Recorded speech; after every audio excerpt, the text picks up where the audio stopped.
cold at the touch, dead in the eyes, no signs of life no more. I put your love under the knife, leave me to die here all alone. No signs of life no more, no.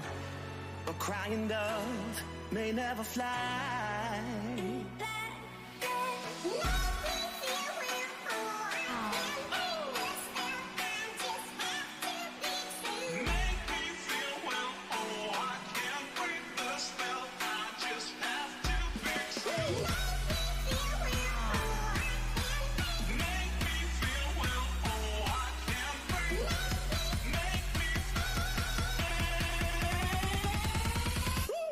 Black and white.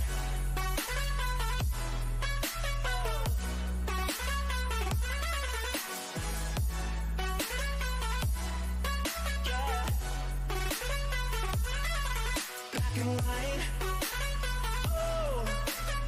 Oh. Oh. Oh. It's black and white.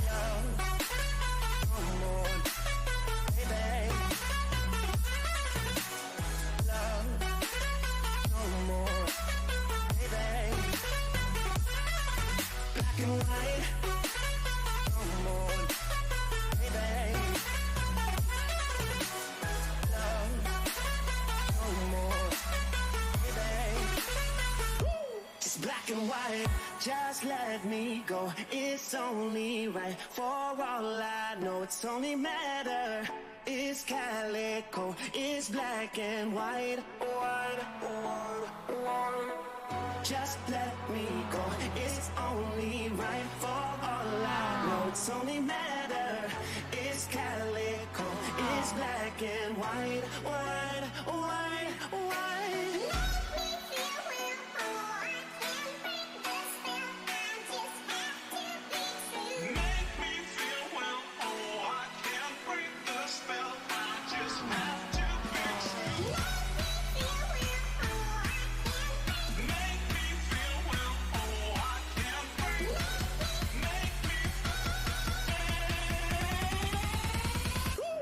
Black and white.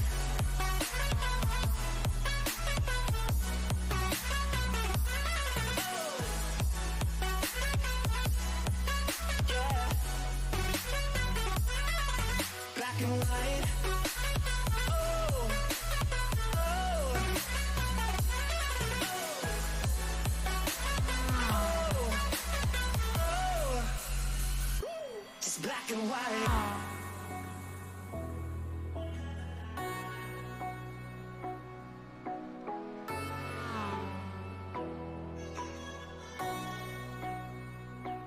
Black and white.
It's a brand new season, brand new dawn for Next Gen Racing. Welcome along, everyone.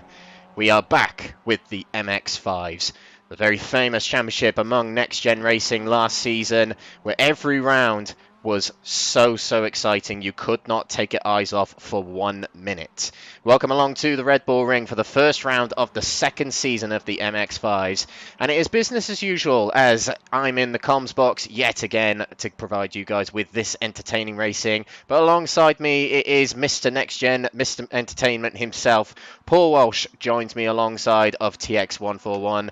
Paul, how are you tonight? Looking forward to the new season? Oh, most definitely, Alex. Really excited to kick off season 2 and feeling fine and on form. I mean, it's going to be an absolute cracker for a season opener because we're one of the best places to open a season, the Red Bull Ring. And in Mazda MX-5s, you couldn't ask for a better combination, could you? Well, absolutely, and you've teed me up lovely there because I remember I was looking back through last season's race here at the Red Bull Ring as round 2 of the championship, and without doubt, it was probably I would say it was the best race of last season. We're going to see some great racing here tonight, ladies and gentlemen, in these Mazda MX-5s, and the reason is last season all we saw was drivers side by side for multiple corners, which is great. People love that. But sometimes we'd see drivers side by side for an entire lap. And even longer than that, more than an entire lap. It's just one of those tracks where it provides great racing in any car, really, not just the MX-5s. And its return to the Formula 1 calendar, of course, was greatly celebrated, and it has its reasons for that. It's a very simple track, is the Red Bull Ring in the Spielberg Mountains of Styria in Austria, in eastern Austria that is, and it is about 190 kilometers southwest of Vienna, and it is renamed multiple times from the Österreich Ring, which it was called, referred to in the 70s and 80s. It was then renamed to the A1 Ring, which if you watched Formula 1 during the late 90s and early 2000s, that's the name you would give this track naturally, but now it is referred to as the Red Bull Ring, taken over by Red Bull, along with the Salzburg Ring, which is the second biggest motorsport facility in Austria. So here we go for a brand new season. So let's start it off by taking a look at the calendar for this season.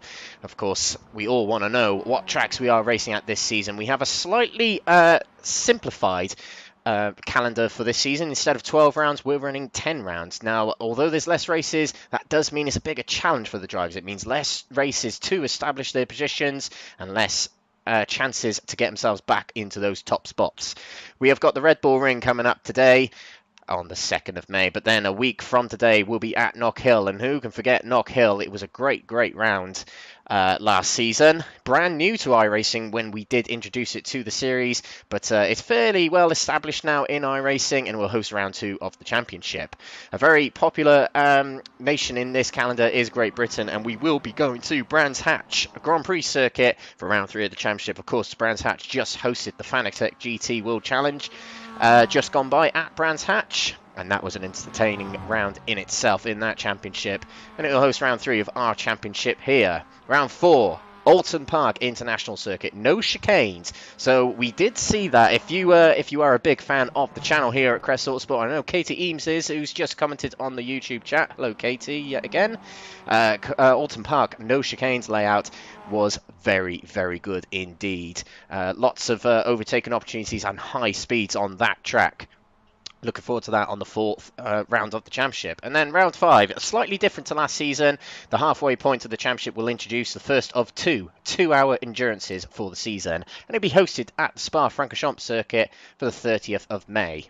Round 6, there'll be a week off in between rounds 5 and 6, but when we come back for round 6, we're back in Britain for the Silverstone National layout, which hosted round 1 of the championship last season. And what a round that was. Snetterton 200 layout this season for round 7. Of course, last season we hosted at Snetterton 300, which is the layout used in the British GTs and the BTCC, but Snetterton 200 is a simplified layout, rather like what it was shaped like back in the 90s and early 2000s. Round 8 of the championship at Watkins Glen Cup circuit, a very simple layout of Watkins Glen, but we have seen that layout hosted in many series on iRacing, and it does provide great racing, a very legendary track. Daytona oval, apparently, for round 9 of the championship. Quite a bold choice in this calendar, but we're going oval racing for round 9 of the championship, and it is the big one.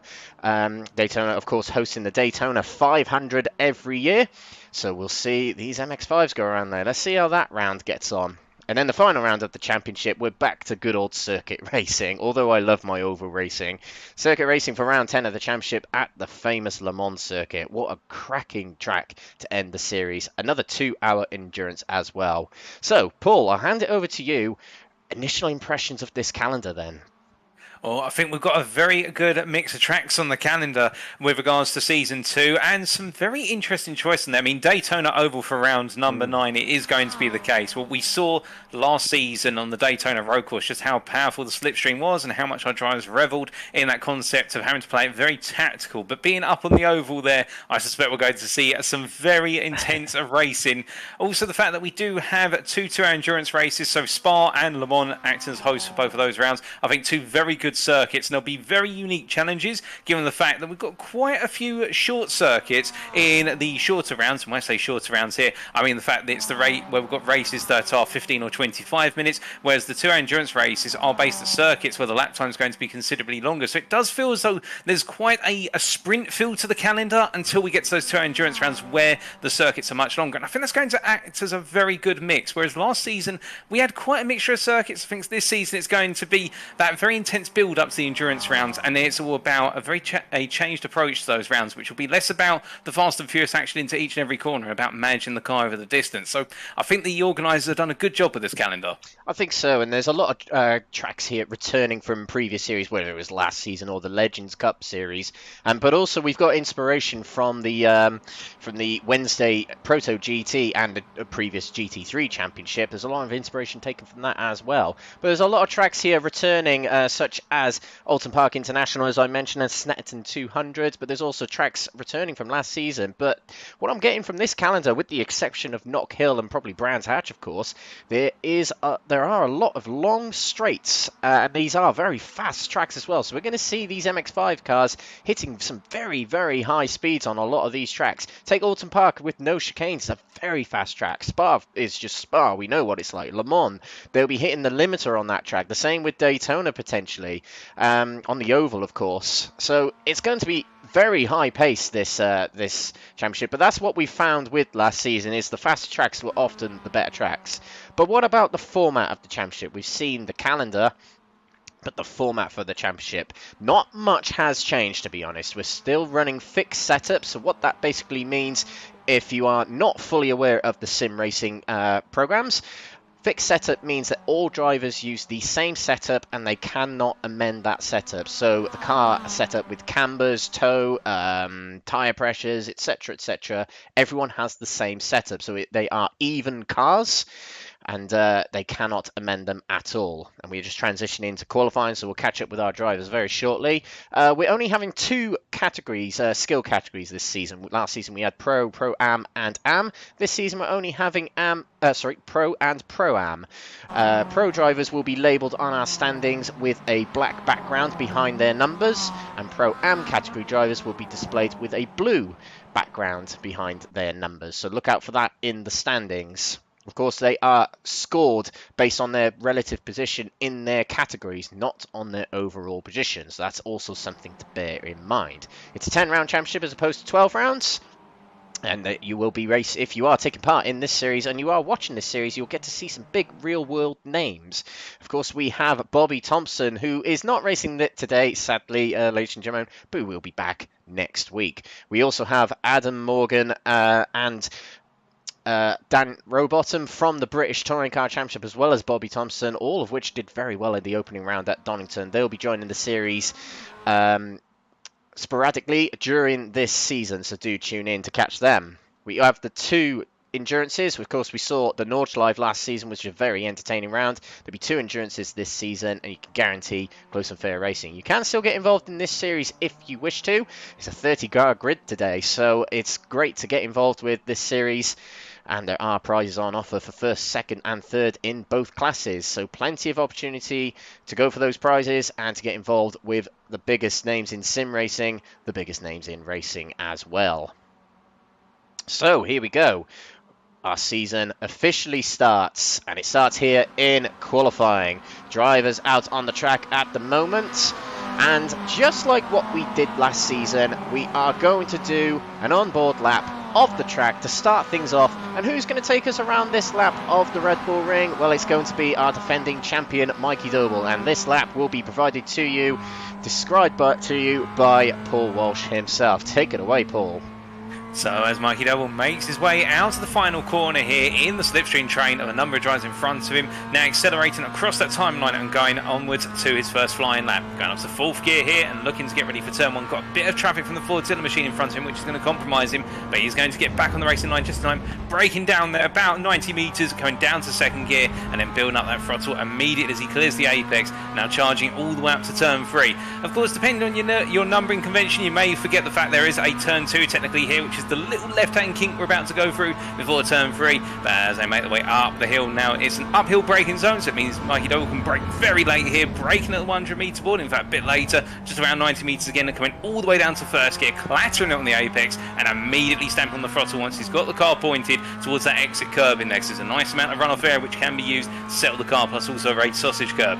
But coming down towards turn number 4 now, again accelerating flat out, and you can see how long the lap is, flat out throttle, heading in towards the downhill braking zone. Going to have to brake a little bit earlier this time because it's downhill, coming down to first gear, tucking it nice and tight to the right hand apex and accelerating out, using the exit curve there to settle the car if needed, now making his way through the long right hander of 5 before heading in towards turn number 6. And this is where the lap changes, a lot of medium speed apexes now, coming in, braking at the 50 metre board into turn number 6, dropping it down to second gear here, propping the car up onto the apex curb before accelerating out, using the runoff area there, and now coming down to turn 7 here and really throwing the car in, balancing the throttle, a downshift to second mid apex just to rotate the car before coming through the right hand area of turn 8, flat out through 8, now making his way up the crest towards turn number 9. Coming over the crest very shortly, and he's going to be going into the right hander here, a slight downhill braking zone. It's going to be a quick tap of the brakes, perhaps a downshift thrown in here from 4th to 3rd, and as he makes his way down towards about 85 miles an hour, gets back on the throttle now into the final corner, into turn 10, chucking it across the apex curve here, down to second, and now accelerating to the line, and that is a lap of the Red Bull Ring, as brought to you by Mikey Doble from Mikey Doble Racing. And his lap, well, as we see it come up on the timing screen, not quite provisional pole in the pro class, but still a good lap there from Mikey Doble of what is a 149.5, and he's still got some time out there, I reckon, Alex. Yeah, absolutely. We saw this from Mikey Doble last season. It takes him a little bit of time to get warmed up, not only to the session, but to the season as well. But Mikey Doble, winner of last season. I want to talk about Mikey a little bit. Towards the latter part of the season last season, there was another driver who came along and really did stamp his ground on the season. And I do wonder if Mikey Doble is going to have a bit of a threat this season, because we did see Liam McNeely smash it. There's no other word to describe it. He absolutely smashed it last season in the latter part of the season. He came in as a late entry around about round 5 or 6, I believe. And he picked up, I think it was something like an 80% win record. We'd be mad if we weren't thinking that Liam McNeely is certainly a candidate for the championship, aren't we, Paul? Oh, most definitely. And as you say there, Alex, particularly in the first 2 rounds, it was 5 wins out of 6. And in those wins, it was the case, even in the 15-minute sprint races, he looked so comfortable at the front of the field. It was almost as if he was unstoppable. And then after that initial burst, there was a brief moment where that win percentage dropped to a degree. But to be fair, McNeely really is arguably, you could argue, he's one of the major favourites to upset the apple cart for Mikey Doble. We'll have to wait and see how it plays out in practice, because, of course, we have had the off-season, the 1.5 months between the end of season 1 and going into season 2, and we have got a lot of new names here tonight as well, so you never know, there could be somebody in the standings right now who we didn't see in season 1 because they weren't a participant, but they could be here looking to enshrine themselves as a favourite after the opening couple of rounds. Well, appropriately we switch to Chris Daines. Now, Chris Daines of Verano Motorsport excuse me, is a very, very quick driver indeed. If you've been watching the Wednesday nights hosted, the broadcast hosted by Paul Walsh, of course, Chris Daines is really, really lighting up the LMP2 service, which annoys me because he was beating me rather considerably in the opening 2 rounds. But Chris Daines has got to be one to look out for this season.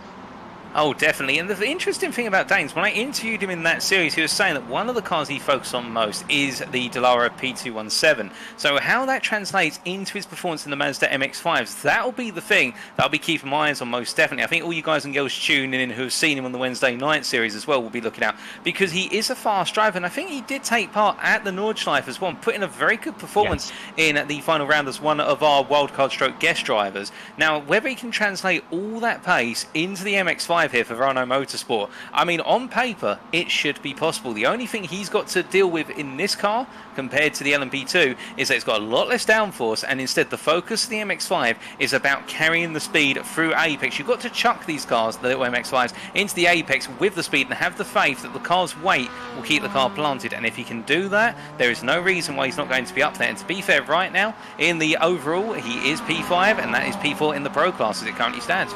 Yeah, good start so far for Chris Danes. We've got a couple of new faces as well we need to look out for. We'll also draw in on the Pro-Am category. At the top of the standings at the moment, Marcelo Pagnan, new driver to the series of SRC Movano course.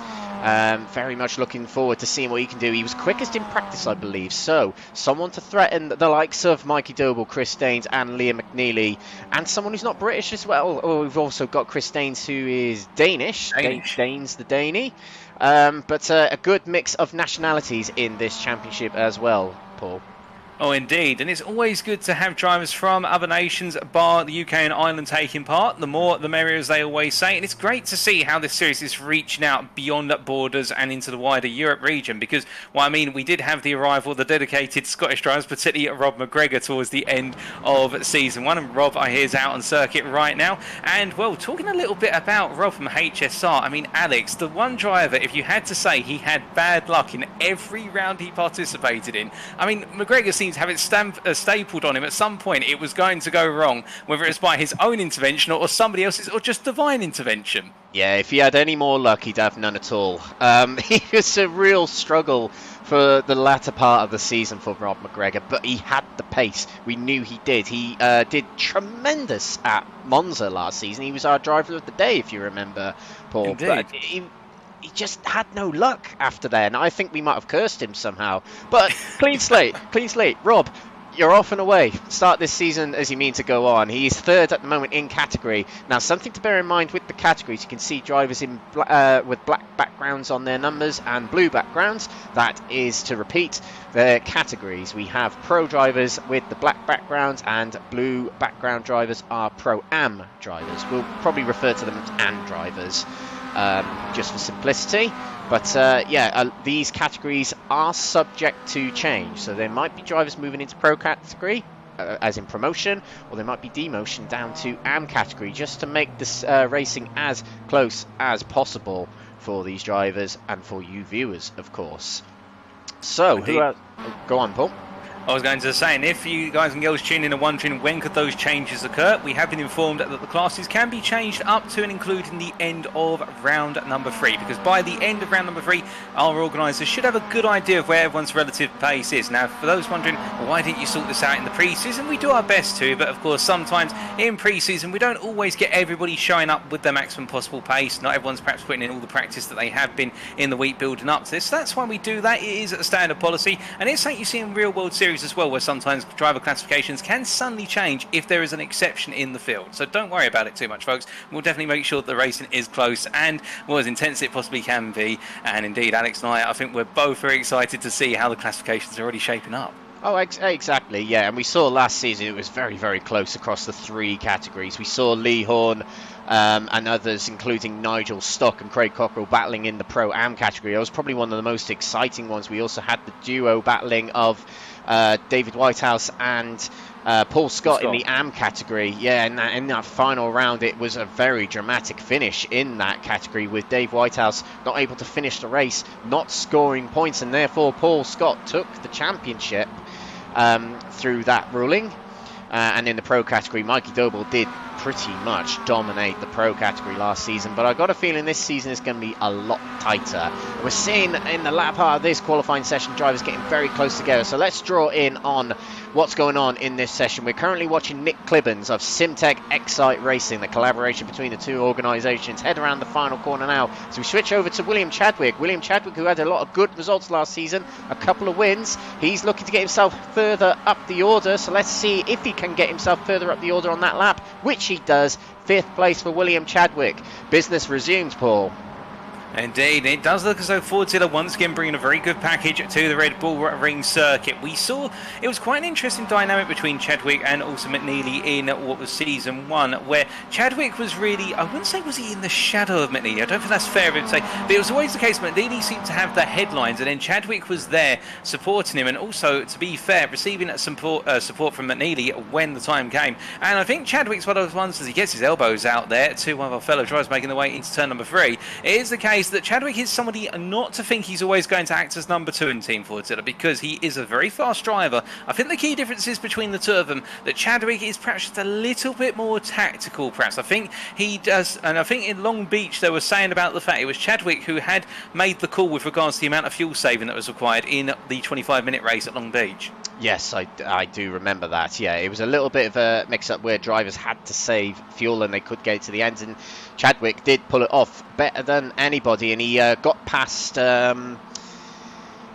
remember the name, a driver to take the win on the line for that Long Beach race. Well remembered, Paul, actually. You just reminded me of that. But it's interesting that we were just talking about teams, because in this series, in this season, we will also be having a teams championship, which is very, very exciting indeed for me, as I'm team manager of 2 drivers out there in a team.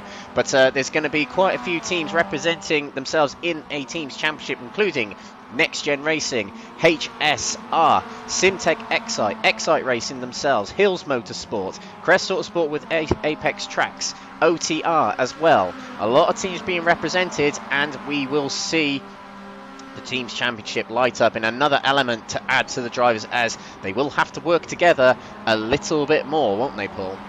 Oh, indeed, and that's where it gets a bit of an interesting conundrum, because the teams over the course of the season will be wanting to try and bag as many points as they can in each and every round. Now, that sounds like common sense, but allow me to elaborate. The thing for each team is, if you want to win the teams championship, you need both drivers to score well. So it can be the case you can have a stellar performer in the pro class who's taking the wins left, right and centre, but if his teammate's not able to get up there with the driver to get those all-important points, then it can be the case that, in fact, in the teams championship, the team suffers at the expense of a single driver. So expect, particularly here today and the season opener, and a number of rounds we've got those long straights, and also at Daytona Oval, we're going to see a lot of teamwork between drivers within their respective teams, because they will want to, much like Chadwick and McNeely right now, who are P5 and P2 respectively overall, we can expect teams trying to work together in order to give themselves little slipstream boosts effectively to get themselves further up the order, whether it's in qualifying or in the races themselves. And also I do expect some team tactics where we may see some drivers not intentionally blocking, because of course our stewards will be keeping an eye on that, but they may be driving a little bit more defensively if they know their teammates behind and they want to try and get their teammate up the order with them. Exactly, and just to clarify on the way the teams championship will work, it's up to 3 drivers per team, and the top 2 drivers, as Paul said, will score points for the team. So if one of your drivers, if you've got a team of 3, don't do so well, the other 2 drivers can pick up the pieces.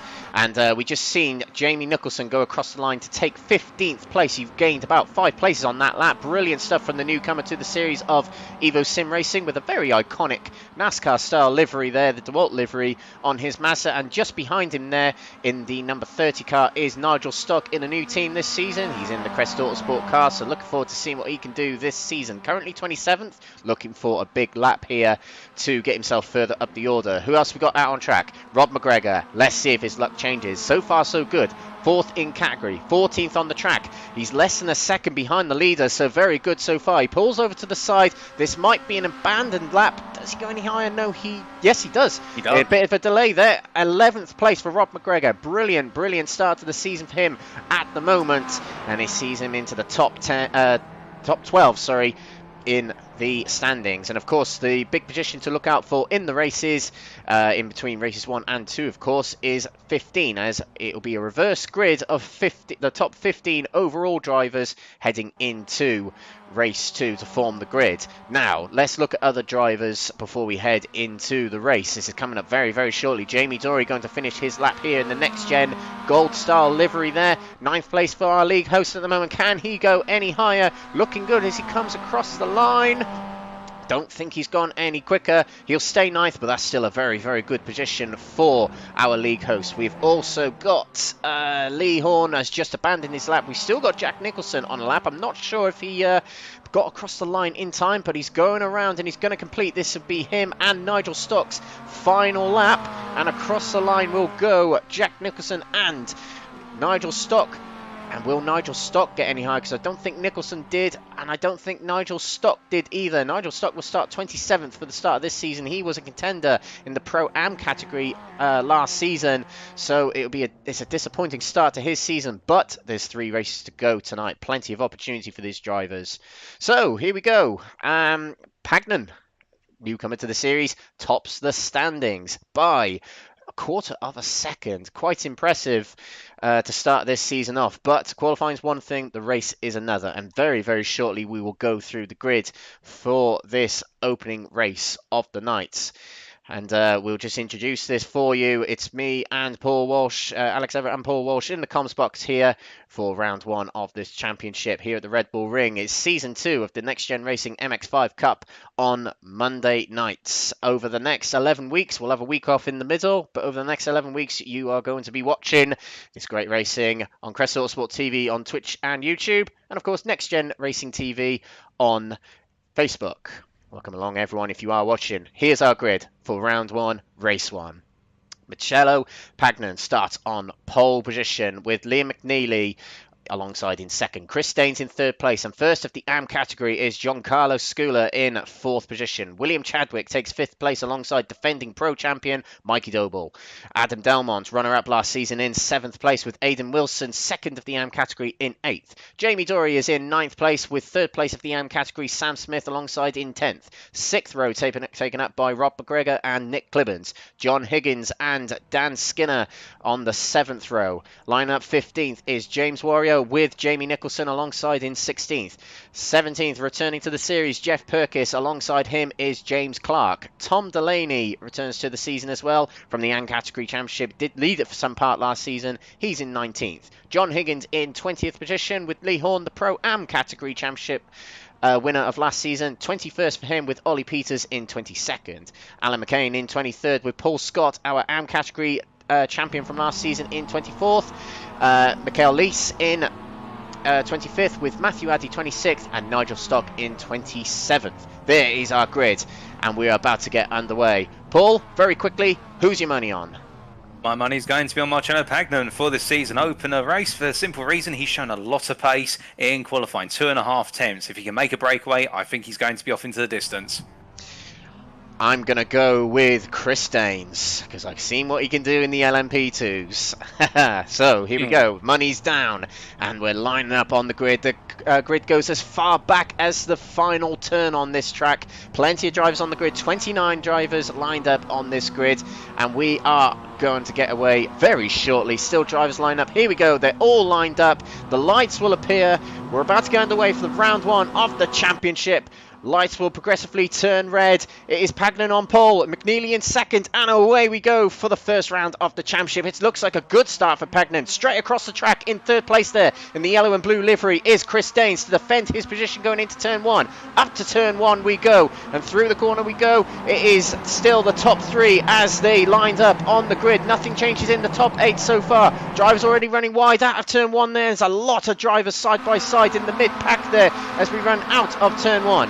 Up towards turn 2 we go, and it is Pagnon away already with McNeely right behind, but Chris Staines in 3rd place there. There's a lot going on there for Chris Staines is dropping down the order for some reason. No, he's dropped back on now. It must have been internet difficulties there for him, but Mikey Doble, look, we can see there right in the middle of that pack, battling for 5th place, trying to tuck himself behind William Chadwick to get himself into the higher positions as we head down towards turn 3, Paul.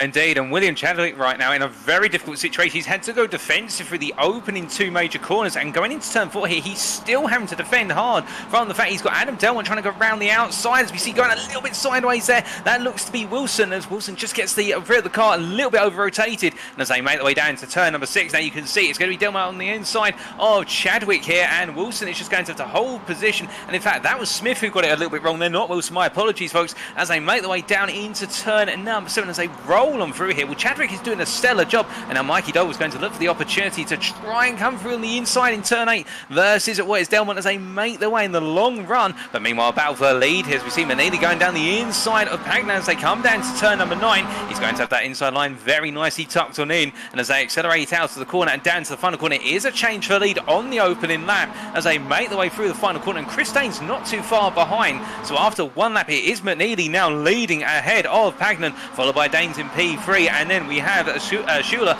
down in P4 there, as meanwhile we got Jamie Dory here trying to find his way past Wilson, who's dropped off the back of the hunt for P5, it looks like, Alex. Yeah, but Wilson does have a little bit of backup here as John Higgins Jr. alongside Jamie Dory here trying to help out his teammate a little bit. We did see Wilson go a little bit wide there. He's battling with Sam Smith. He moves over to the side of the track to, not sure what quite he's trying to do there, but it's a 3 wide situation here. Right in the middle there is not Aiden Wilson, it is Sam Smith. But heading into the hairpin here, the HSR cars have done very well here, but washing out wide there goes Aiden Wilson, and it's letting through quite a lot of cars here. 3 wide still. Jamie Dory in the middle there, and on his inside I believe is Dan Skinner, looking to get himself up a few places as well.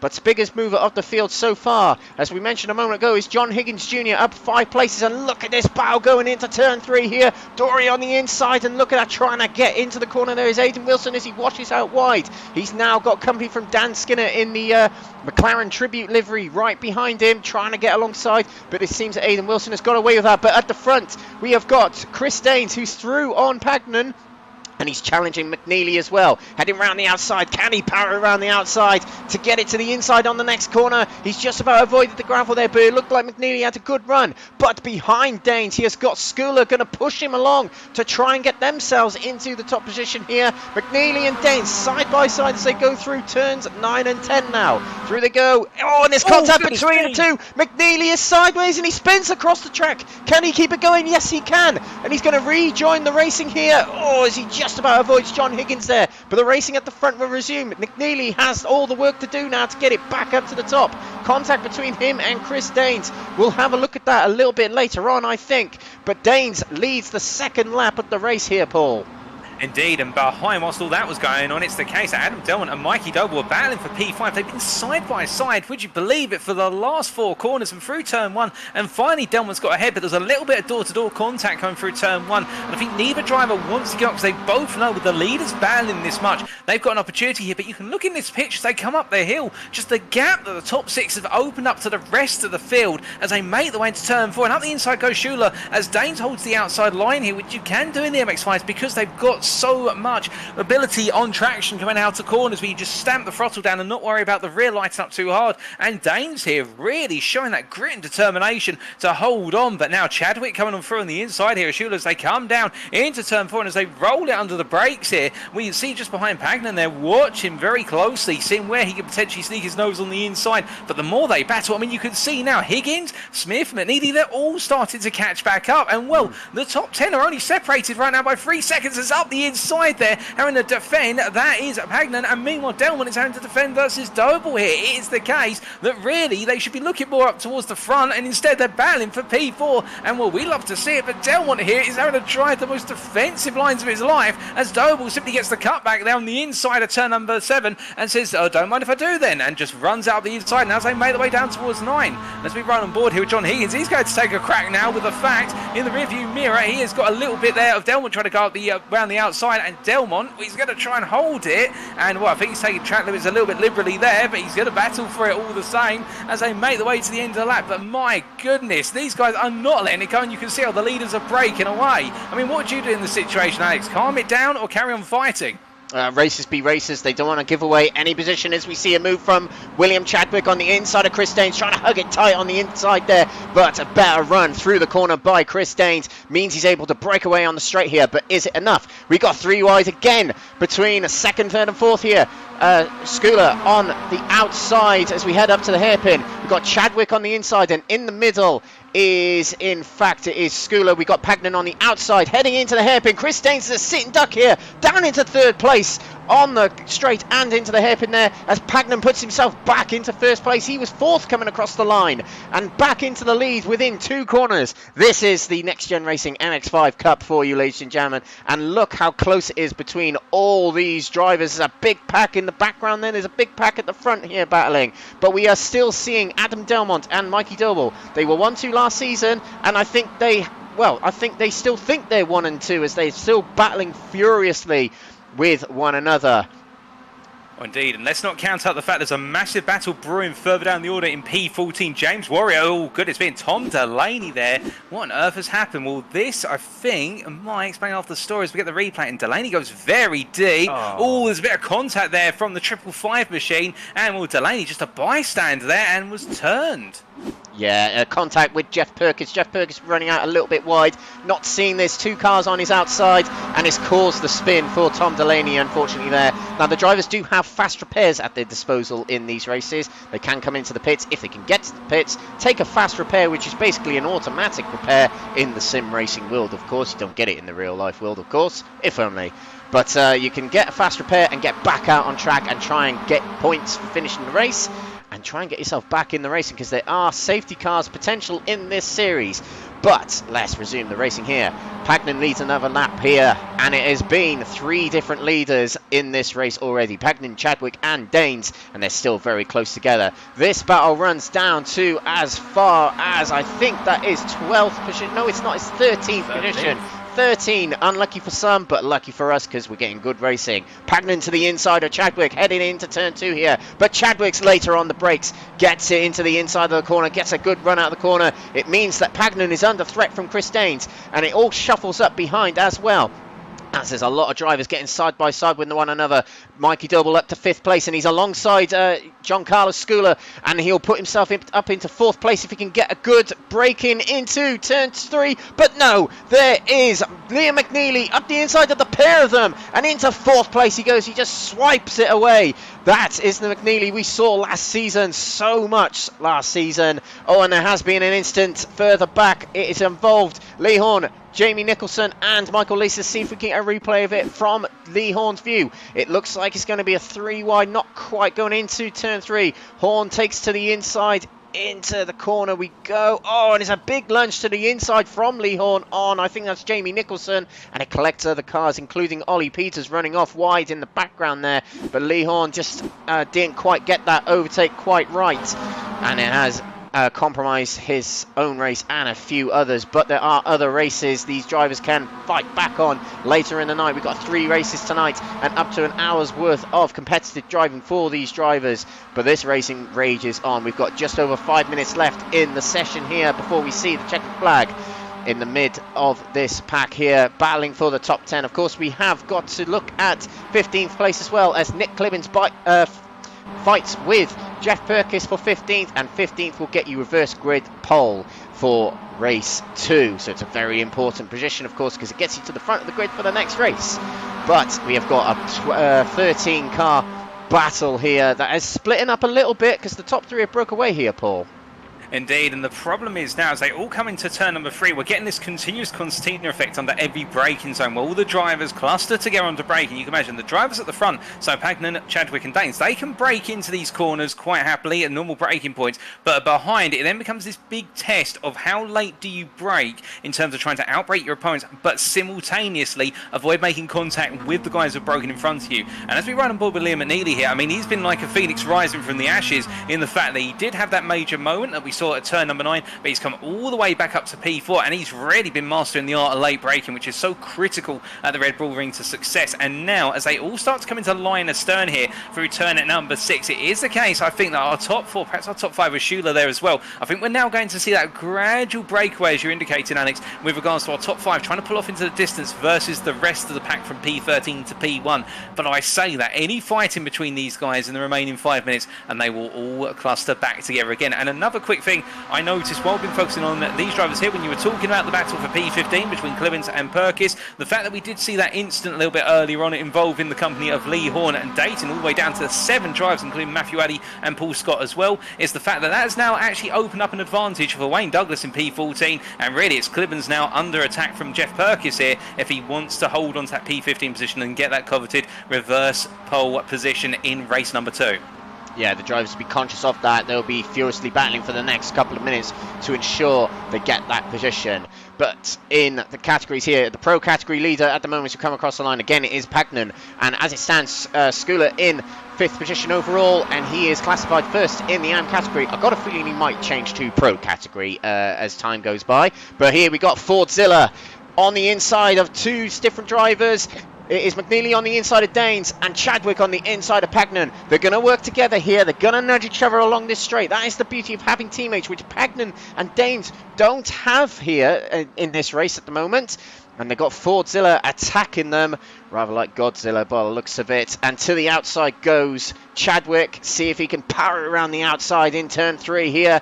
Not quite. Pagnan hangs on to it, but Pagnan is putting himself in the position where he can defend the inside of these corners. But of course, the nature of Red Bull Ring is a lot of left, right, left, right. And defending the inside usually means you've got the outside for the next corner. But he does seem to be dealing with Chadwick quite well at the moment, as Chadwick does in fact get a good run out of the corner here. Tries to take to the inside here for the next corner, and he has got the inside. Pagnan has to power it around the outside. Now the inside for this little kink to the right. And look at this run from Liam McNeely, nudging along Pagnan. He's basically saying, get out of my way, otherwise I'm going to hit you. And there's a spin. There is a spin in the background. It is... That's Jamie Dory, is it not? Jamie Dory, yes, our league host. He spins into the wall there. Let's see if we can get a quick replay of that before we resume the racing.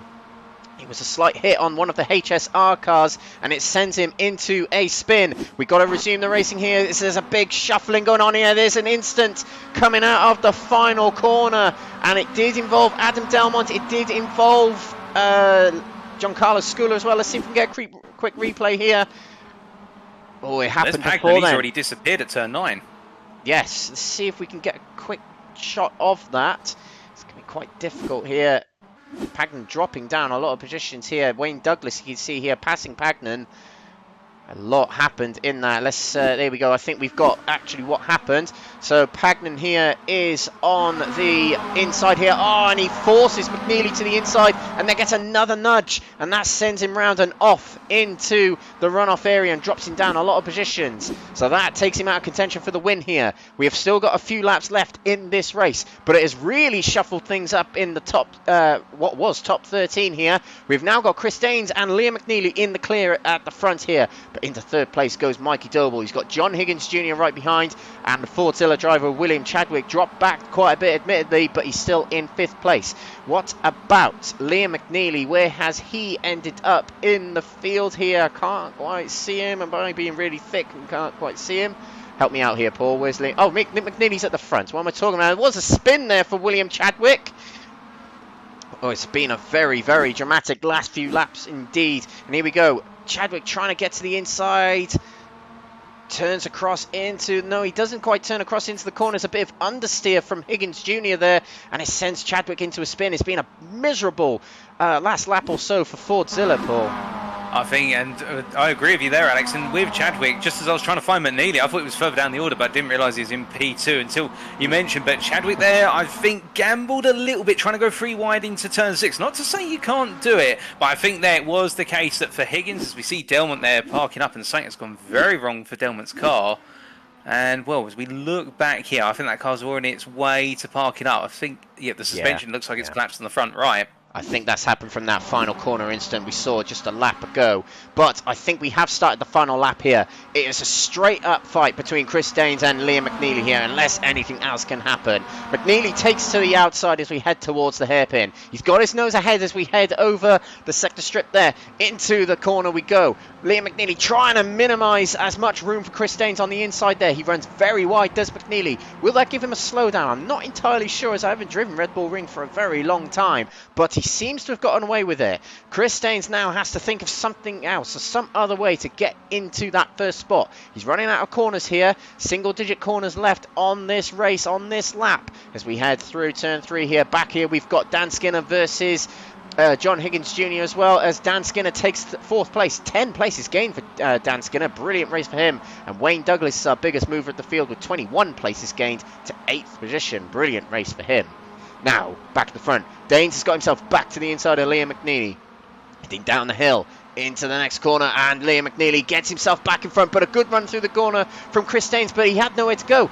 All he could do was just nudge the rear of Liam McNeely, which just propels him away and away into first place here. 2 corners to go. Can Chris Daines do it, or will Liam McNeely finish as he meant to go on last season with win after win after win? It's looking good so far. Around these final corners, he goes very wide through turn 9 there, and into turn 10 he goes. Liam McNeely is going to win the opening race of the season here in the NXTGEN MX-5 Cup Season 2. He comes across the line. Chris Daines, our newcomer, is in 2nd place, with Mikey Doble, our defending champion, taking a very well-deserved 3rd place for himself there. Dan Skinner 4th, and rounding off the top 5 is John Higgins Jr.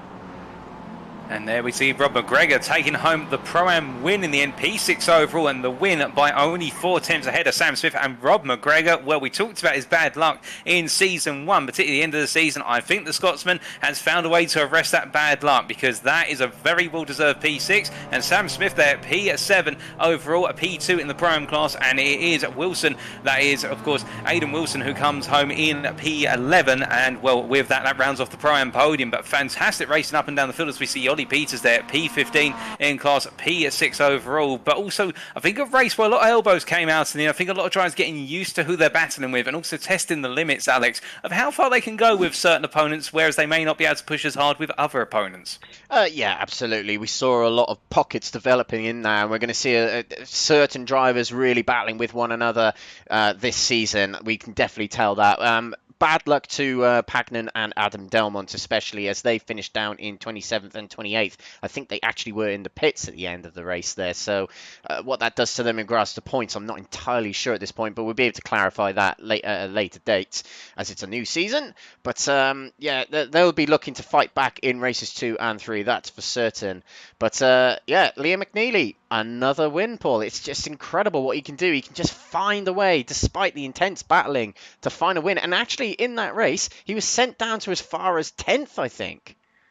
Oh, indeed. McNeely digging deep to come up through the order. I think there might be a little bit of a question mark about the contact between, I think it was himself and Pagnan at turn number 9, when we saw Pagnan essentially off the track. And I think Pagnan had to retire as a result of that, or ended up a lap down by the sounds of things. But McNeely's showing that grit and determination, which does lead you to being a champion, of course. It's not about when it goes right all the time. It's also about when it goes wrong and when you can make your way up the order. So definitely showing those early signs of continuing from last season. He was hoping to potentially sneak away with the championship in the Pro class last season, but he didn't have enough races to do it, so he's all fired up for this season, and well, he has kicked it off with an absolute belter of an opener. Absolutely, and we're still waiting for the race to be classified here, ladies and gentlemen, so we will give you the rundown of the race results very, very shortly. Very, very interesting race indeed. It just seemed relatively drama-free for the first couple of laps. People trying to establish themselves, just keep themselves out of trouble, it must be. But, yeah, it did get very, very messy around about the halfway point onwards, Paul, didn't it? Oh, indeed. And I think that's where really everybody started to think, okay, we've had it relatively calm, and now let's start to up the tempo and start to gain places. But that's what happens at Red Bull Ring, to be fair. You've got a lot of straightaways, and as a result, that does mean that the slipstream kicks in, and you start to end up with that mindset of you want to take those moves up the inside, and every corner is an overtaking opportunity here. It has to be said in most classes, but especially in MX-5s. I think some drivers might just be given a little reminder from the stewards, not necessarily after this race. We'll see how things go in races 2 and 3, of course, but they may be given a reminder after this round, look, driving standards do apply to you. I know it's Mazda MX-5s, but we saw that in Season 1, to be fair. We saw the season opener started off relatively calmly. That was back at Silverstone National, if I remember correctly. And then there were some rather interesting moments where we did, I think, actually see two cars parked on top of one another, if my memory serves me correctly. But standards improved rapidly after that, but it always happens at the start of a season. You're always going to see drivers who are not used to racing against one another kick off, and then things do calm down rather rapidly. And that's what makes league racing so great, is we establish a lot of respect very quickly into the season. Yeah, and especially in this series, in regards to respect, plenty of it between these drivers. So there'll be no fisticuffs, no handbags, nothing like that. Don't worry, ladies. No Plato versus Matt Neal, if anybody remembers Touring Car.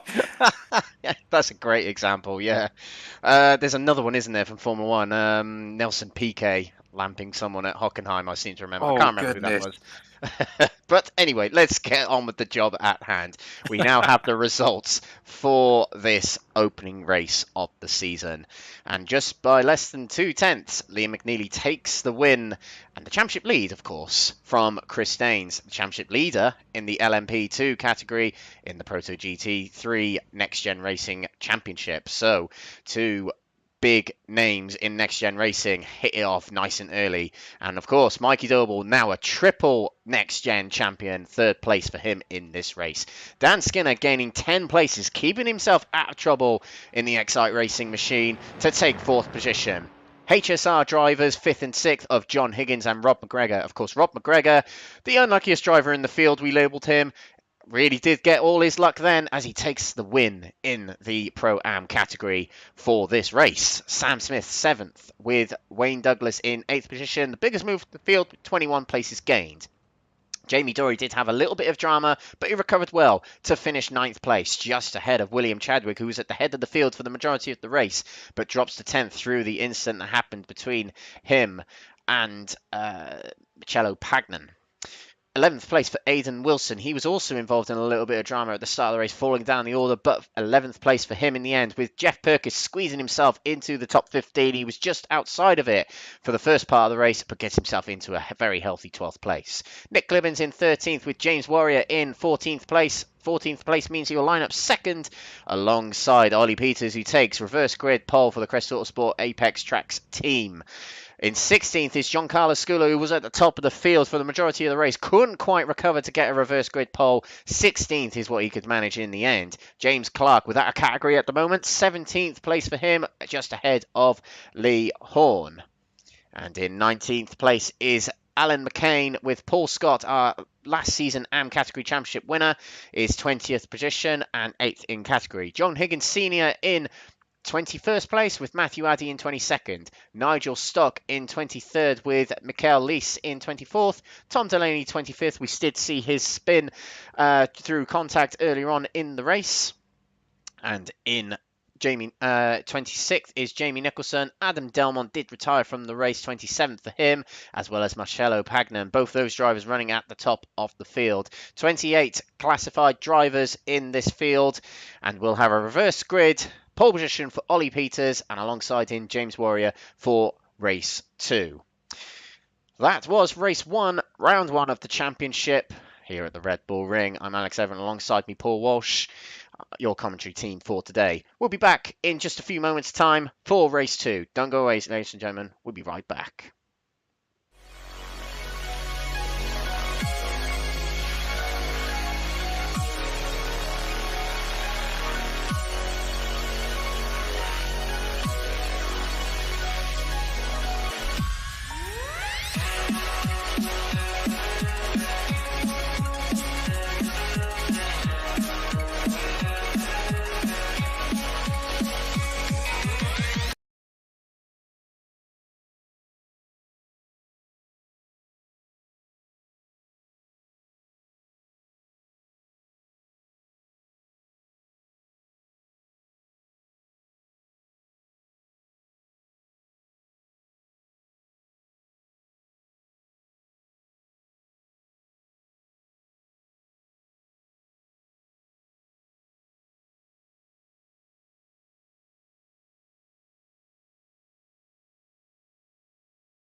I can't remember why. The fire's gone, I'm burnt out, the embers have gone dry. I don't need your love to carry on. I don't need your love to make me strong. No, I've got courage to guide me through the dark. I've got courage to follow my own heart.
Welcome back, everyone, to Austria, to the Red Bull Ring Spielberg.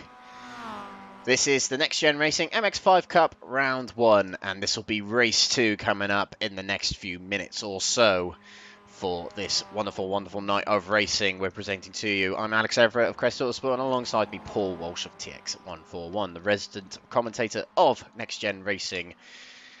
And we have Race 2 coming up very shortly, a reverse grid of the results from Race 1, which will give you, the grid will give you a little bit later on, but it means Ollie Peters on the pole position. But what about our race winners, or our top 3, should we say, from the last race? We had, at the top of the standings, Liam McNeely, who won so many races last season. I don't have the stats before me anymore. They've been wiped. But Liam McNeely taking a lot of race wins last season. In second place, Chris Daines, who has been lighting up the Wednesday night leagues at Next Gen Racing, and he's lighting up tonight as well. And defending champion Mikey Doble in third place for the category. And overall, of course, do not write off Mikey Doble, even if he hasn't won many races very recently. He's like, I always compare him to Andy Prio. He picks up points, and points, and he's always in the running for the championships. And as for the Pro-Am category, we had Rob McGregor taking the win in that category from Sam Smith. So, Paul, we've got about a minute to prepare us for race 2. We've got a reverse 15. Who do we think's going to come out on? Who do you think's going to come out on top here? Do you think one of the big names in the Pro category, or do you think someone else maybe in the Pro-Am category might sneak it through? It's going to be a difficult one to judge, Alex. I must admit, you give me a hard question. If I had to say, it all comes down to the opening 3 to 4 laps. If we see a lot of fighting on those opening laps, particularly from our pros, who'll be trying to come up from, say, P14, P15, so the likes of Liam McNeely and also Chris Daines, and they can't quite find their way through, perhaps they get blocked a little bit, then there's no reason why, say, Ollie Peters, starting on pole, cannot just run away with things into the distance, but he's got to rely on drivers around him being rather compliant. So, putting it on the retrospect and also thinking about it on the balance, I would say there's a good chance that Ollie Peters could potentially take the win here. I'm not going to place my bets on him. I think it'll be Chris Daines or Liam McNeely who will come through eventually, but I can't say that Ollie Peters isn't going to do well. I think he will do well here. I think he could be in a good shot of a good overall result. How about yourself? Yeah, you're on the Crest Autosport channels, remember, so be careful what you say about my drivers, Paul. Well, I don't care about commentators' bias. I'm going to say Ollie Peters is going to win it. Go on, son. We're completely impartial, ladies and gentlemen. Completely impartial here. Do you ever hear that in any other commentary box? But anyway, the grid for race 2 will be provided to you by Paul Walsh himself. Take it away, Paul, when we get the right grid up on our screens, of course. Take it away. So, line up at the pole for race at number 2 is Ollie Peters there with reverse grid pole with James Warrior alongside him, the Crest Autosport driver with the Hills Motorsport driver alongside him. Simtech Excite Racers Nick Clibbins in P3 with Jeff Perkins alongside him from Scoob Sim Racing, Aidan Wilson and William Chadwick on row 3, followed by Jamie Dory and Wayne Douglas on row 4. Sam Smith and Rob McGregor on row at number 5 there, John Higgins and Dan Skinner on row number 6. They're followed by Mikey Doble and Chris Staines on row at number 7 there, and then it will be a Liam and Edie line up in what is P15 there. I'm not sure I've got a safety car listed, but we'll move on through. We then have Schuler there, that is John Carlos Schuler in what will be P16 effectively with James Clark alongside him, and then it will be Lee Horne and Alan McCain on the next row, followed by Paul Scott and John Higgins, and then it will be Matthew Addy and Nigel Stock line up on that 12th row, followed by Mikhail Lessay and also Tom Delaney, as Mikhail Lees I should say, and Jamie Nicholson and Adam Delman behind them. But we are about to go green and ready to race as we wait for the lights to go out, and it'll be the 5 red lights in the order of...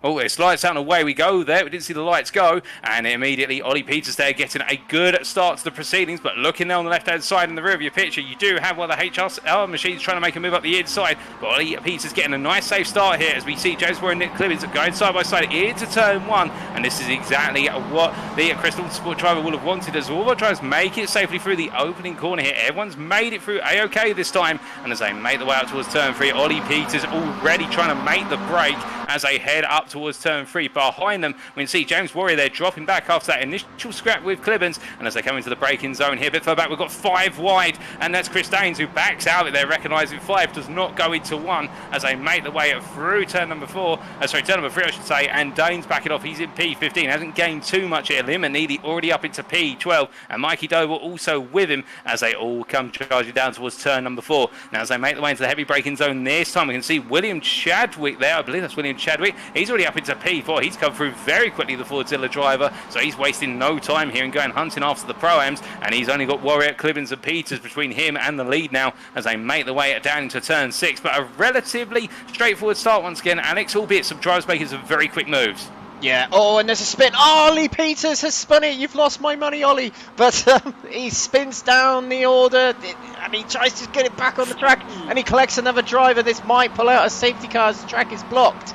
But Ollie Peters trying to get away again. He could not control the car. And we're going to see if we can get a replay of that to see what actually happened to Ollie Peters. He was on his own by the looks of it. Oh, and he just slipped sideways there going through turn 6, I think that is. Yep, that's all that happens. He just twisted sideways with the cold tyres there. And let's see, is there a safety car pulled? I don't think there is. The racing will resume, despite there being a very big wreck towards the back of the field. It did involve John Higgins Sr. as well. But at the front, Nick Clibbins leads the way. He gets himself into that first spot from 3rd on the grid. But he's got James Warrior still where they are, where he is in 2nd place. But we've got William Chadwick charging towards these drivers here, looking for that number 1 spot as he tries to break clear, while everyone else who finished at the top in race 1 is scuffling here for top 10 here, Paul. It is Liam McNeely, Daines and Skinner going at it.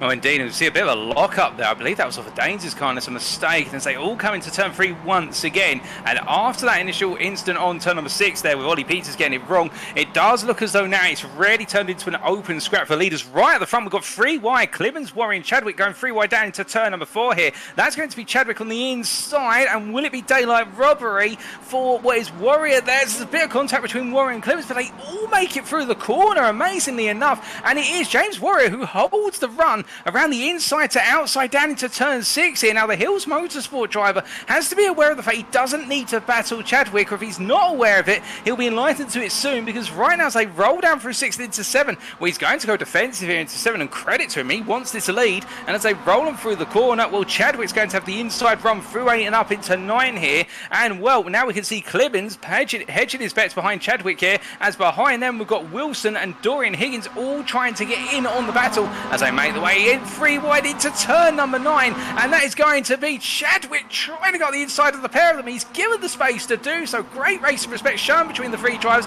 and as they come down through 10 to complete a lap, that is going to be Wilson on the inside of Dory, but Dory gets the better run for 4th as they make the way now onto another lap, and it's going to be 2 by 2 hurrahs like Noah's Ark here as they make the way up towards turn 1. They're going to go 3 wide once again here, and this time it's Warrior up the inside, Chadwick in the middle, and Clibbins on the outside. Oh, goodness me, that's major contact contact, Alex. Oh, that was just going to happen all day long going into turn 1 there. 3 wide, and James Warrior has made it through. He was on the inside there, but William Chadwick turned across almost on the number 1 driver at the moment. That's James Warrior, and it caused that instant of 3 trying to get into 1 space on that corner there. And it has just gone horribly wrong for Chadwick again. But at the front here, Warrior breaks away. And he's, well, truly in the clear. But we've got a lot of Pro-Am category drivers at the top here. Warrior, Wilson and Smith. But you've got McNeely and Chris Daines, the top 2 from the previous race, in 4th and 5th. It is a bit like bumper cars. You are right, Katie. It is very, very tasty at the moment as Chris Daines looks to the inside on John Higgins, or John Higgins was looking on the outside of Chris Daines. Did not happen. And now these two, the top 2 in the previous race, are going to be working together to get to that top spot. Warrior will be looking to break away from this pack here. In fact, there's a car just ahead of Warrior here. Let's just say... That's John Higgins Sr. That is John Higgins Sr., yeah, nearly going a lap down. So he's in trouble here. It doesn't lose him any more points, but it does put him out of contention for, if there's a safety car, he can get himself back round to the pack. He's going to be hoping for that. It could have been there's 2 opportunities for a safety car, but the stewards saw fit, or the race controls saw fit not to publish a safety car in those moments. Racing resumes, and we're only 5 minutes in. Oh, we can see are really struggling here, and actually he pulls over to let this pack through. He's decided, you know what, I'm not going to get involved in these leaders here. I'll let them go, and I'll just take a bad result in this race. It's very unfortunate for him and the HSR drivers, but HSR will be happy in their driver going 2 wheels through turn 1 there. Loses him a little bit of momentum. Aidan Wilson, new to the series. Bad ride through turn 1 there, and it gets him under pressure from Sam Smith in the very pretty Simtech and Excite Racing livery there. Here we go, heading up to turn 2. Smith does not take to the inside, and now they're getting under pressure from Liam McNeely here, as we saw just then. A big lockup from Mikey Doble as he looking to avoid John Higgins Sr. and John Higgins Jr. has found himself moving to the pits. Has something happened to him? I think so. When it was a bit of a disconnect there from Chris Daines. I think when Chris Daines rematerialised, that's damaged the front end of the car. Because you look, as soon as he comes through the corner, he just stops. Oh yeah, that's really unfortunate that's happened. Internet difficulties, I said it on many of these streams before, it's the sim racing equivalent of an engine blowing up in real life racing, and that didn't quite happen as it traditionally does, but it has ultimately ruined Higgins Jr. race, but he can bounce back in race 3, the longer 25-minute race. We'll see him bounce back, hopefully. We've had something happen to Nick Clibbins further back in the field. He's down in 24th now, and we're looking at him heading into turn 3 here. And he nudges the rear of, I'm not quite sure who that was. I think it was Jamie Nicholson. He got to turn around by someone else as well. But that sends Nick Clibbins with a heavily damaged car well down the order, unfortunately for himself. Back at the front though, Warrior leads from Wilson for another lap, but it's getting very close between all of these drivers. McNeely puts himself into that P3 spot. Here's a quick replay of how it happened on the inside going into turn 9, and he's just a late braking, and Smith does not contend too much with it. Wilson has got himself past Warrior, and McNeely has got himself alongside and potentially past Warrior. This is bad news for Warrior, as he's lost 2 places in 1 corner already, and that's just how the MX-5 Cup here at Next Gen Racing works. 1 minute it could be in first, the next minute it could be well down the order. As we looked, Mikey Doble is taken to the inside of all of these drivers, past Warrior, past Smith, and into 3rd place goes Mikey Doble. Brilliant move into the hairpin there, Paul. Indeed, and that shows you why he's on reigning champion Mikey Doble there, deciding it was worth the risk, making it 3 wide and going up the inside nicely on the brakes, and took the 2 positions. But now it's the comeback run here from the drivers behind him. You can see Warrior there going side by side with Smith, and really the rivalry between the 2 of intensifying. And Doble being very smart here by holding a nice inside line there in the middle of the road, and as a result, Smith trying to go around the outside him loses the momentum, and now has to worry about the fact he has Warrior trying to go around his inside to outside here up into turn 6, and Doble Doble placing the car well to box in the two prime drivers, and now Chris Daines has got the unfortunate task for Verano Motorsport trying to come past the pair of them as they make their way down through 6 and into 7. He's going to have Warrior up the inside here into 7. As you can see, he carries the momentum through, gets the nose ahead. Now will Warrior have the momentum to come back? Well, he won't if he puts two wheels on the gravel. That's going to cost it. Oh, there's a bit of contact there between the Danishman and also the Britons. They make their way down towards turn 9, and meanwhile, going into turn 9 here, Aidan Wilson on the outside with Liam McNeely going up the inside here, although McNeely a little bit of disconnect, but he reconnects, and Liam McNeely takes the lead of this race in a rather straightforward pass into turn 9. And I think if Wilson's aware of the fact that McNeely ahead of him is a pro and that Doble behind him is a pro as well, he may just let this go. Although I say that he does pull across there to block Doble, and Doble gets his nose just in. There's a little bit of tap between the two of them, but Doble's going to have to run at the inside, and as they make their way into turn 1, Wilson's going to have to let this one go for the time being, and now he's going to have Smith having the mother of all runs. He's going to get the triple toe up towards turn 3, and well, where will Wilson put the car? He goes early to what will be the inside up into 3, and you can see here Smith tucking in behind Mikey Doble, seeing an opportunity here to follow the pro driver up the hill into the braking zone with the slipstream. They come into the braking zone. Jeff Perkis a little bit further back in the camera, going a bit defensive there versus what is, I believe, Wayne Douglas. Those two have had quite a rivalry for P9 over the last 3 laps, and a bit further back, Alan McCain there in a very distinctive livery, to be fair, very nice livery, battling with Lee Horne for what is, I believe, P15, but it is the case that the pro driver battling with a pro driver, although he may not be aware of it. A lot going on. Oh no, and there's a big incident in the middle there. Jeff Perkis comes together with someone else, and there's a big spin on the straight here, heading down towards turn 3. Cars looking to avoid as they rejoin and try and get themselves back to the pits. Nigel Stock getting held up there, as well as Jamie Nicholson. And let's see if we can get a replay of what happened to Jeff Perkis and co there on that instant. I think we've got it here. Let's take a quick look. Yes, I believe this will be it. After this corner, we'll head through and out. Let's see what happens to Jeff Perkis alongside a next-gen driver here. You know what, I've got a feeling this might not be the incident. It might be a bit further along. Let's just see. I'll tell you what, I believe it might be. Let's skip along. This will be the incident, yes. And the 2K. Oh, it's very difficult to see who turned in on who. Not quite sure who that is. That's Wayne Douglas, I believe. Wayne Douglas, yes. Well, that's very unfortunate for those drivers. Wayne Douglas, who was the biggest gainer at the field, and Jeff Perkins, who was just sitting very happy in those high positions, did a very, very good race 1, and now he finds himself well down the order. Unfortunate for both drivers. It's a very difficult instant to adjudicate there. But we will continue on with this race as we're in the final third of this race, and it is battle on between McNeely, the Prospect Championship winner potentially for this season, and the defending champion Mikey Doble. Takes to the outside of McNeely, into the hairpin we go. Oh, and Aidan Wilson with a big undercut into the hairpin there, and finds himself on the inside of Mikey Doble. So we head towards turn 3 now, a long plunge down into the downhill corner, where of course some of the most notable instances have happened in turn 3, not in this series, but in the Formula 1. Alex Albon and Lewis Hamilton, and we're seeing a lot of overtakes in this corner today. On the inside goes Aidan Wilson. Mikey Doble has to settle the 3rd place for now, but might this break away for McNeely? It does look like he's breaking away ever so slightly, and Sam Smith, what a drive he's having tonight. He's just finding those undercuts, finding those gaps on other drivers and picking up positions like that. But James Warrior now is the driver who's finding the inside and the cutback through on Sam Smith. This is a battle, by the way, for the Pro-Am win, as well as Aidan Wilson holds it in 2nd place overall at the moment. But James Warrior and Sam Smith will be conscious to try and get that back from Aidan Wilson as we move on to the final few laps here. McNeely is breaking away here.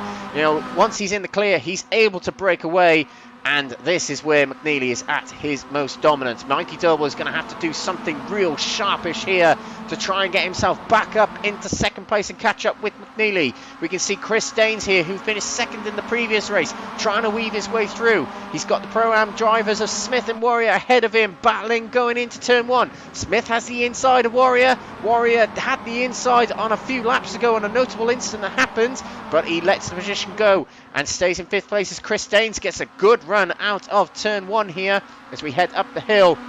It is actually getting a little bit closer closer between Wilson and McNeely. Wilson almost being pushed along by Mikey Doble. Back to this battle for 4th here though. Smith heads it. Warriors on the inside of Chris Daines. Still tucks behind in 5th place, and there's a bit of contact between the two. A nudge on the rear of Smith from Warrior as he drops down the order.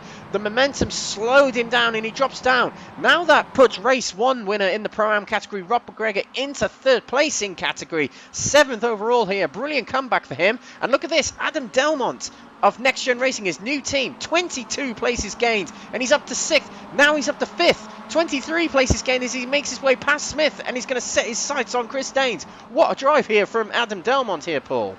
Oh, indeed, and he was saying in the build-up to tonight's round when I caught him down in the paddock how he was looking forward to his opener for this season. He wanted to carry on that momentum that he found right at the end of season 1, where he was starting to put in an absolutely scintillating set of results, and that's why, of course, he finished so high in the Pro Class, and he's showing it here already in this race number 2. And if he can find a way past Chris Daines, that will put him on the podium as they make their way out of 8 and down towards turn number 9. And as they come running down, Mikey Doble has found his way past Aidan Wilson now, and well, he will have 1 lap to go hunting after McNeely, and this is how he got it done. Straightforward up the inside here, went all in on the brakes, and well, Wilson, you can see there as he tried to come through the corner, I think he had to snatch the brakes at the last moment, seeing a face full of Mikey Doble there, and well, Mikey Doble does not hold quarter when he wants to come through. And McNeely, as they go on to the final lap, the white flag is out. It's the case McNeely pulling over to the right hand side briefly there to try and break the toe before returning to the racing line, and as they make their way out of turn 1, gets a good run here. Mikey Doble follows through, but he doesn't get the perfect run. That's not going to enable him to get as close as he would perhaps like into turn 3.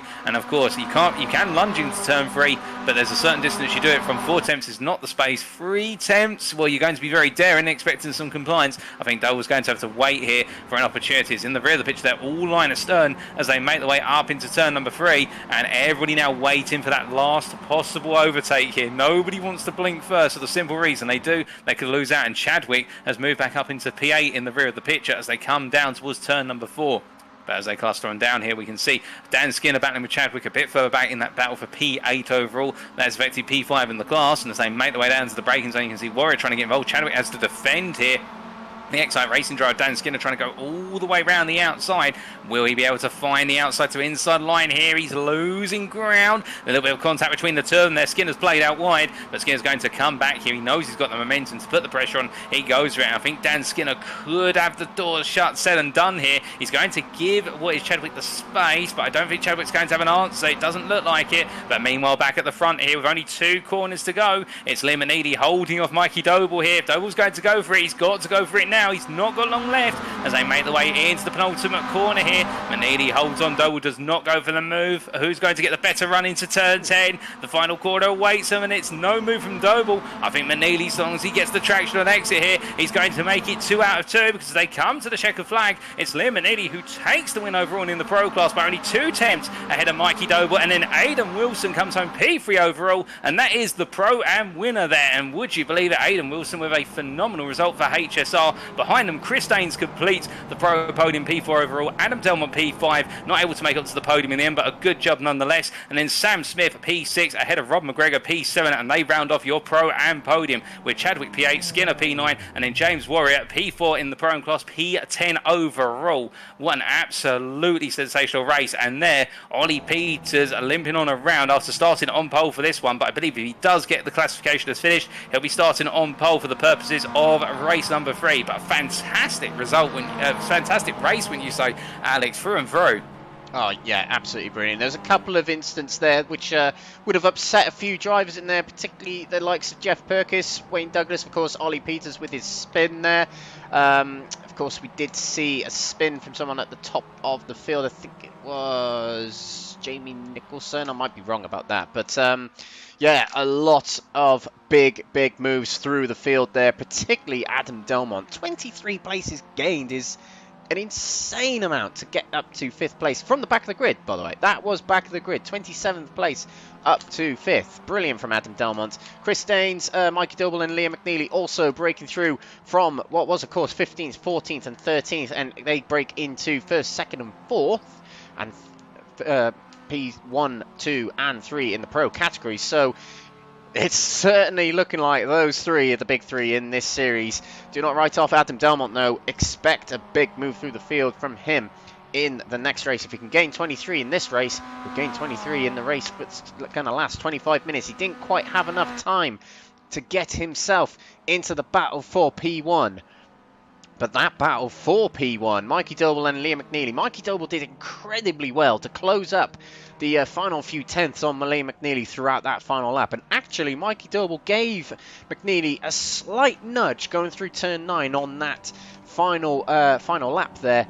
And that actually lost his momentum that he had on McNeely, because McNeely seemed to be a bit slow on the final few corners compared to Mikey Doble.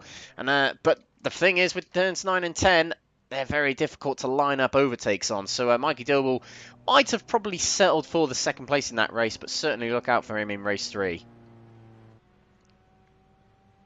So we are about to classify the results here for this second race of the night. And Paul, have we got you when we will be able to go through the results?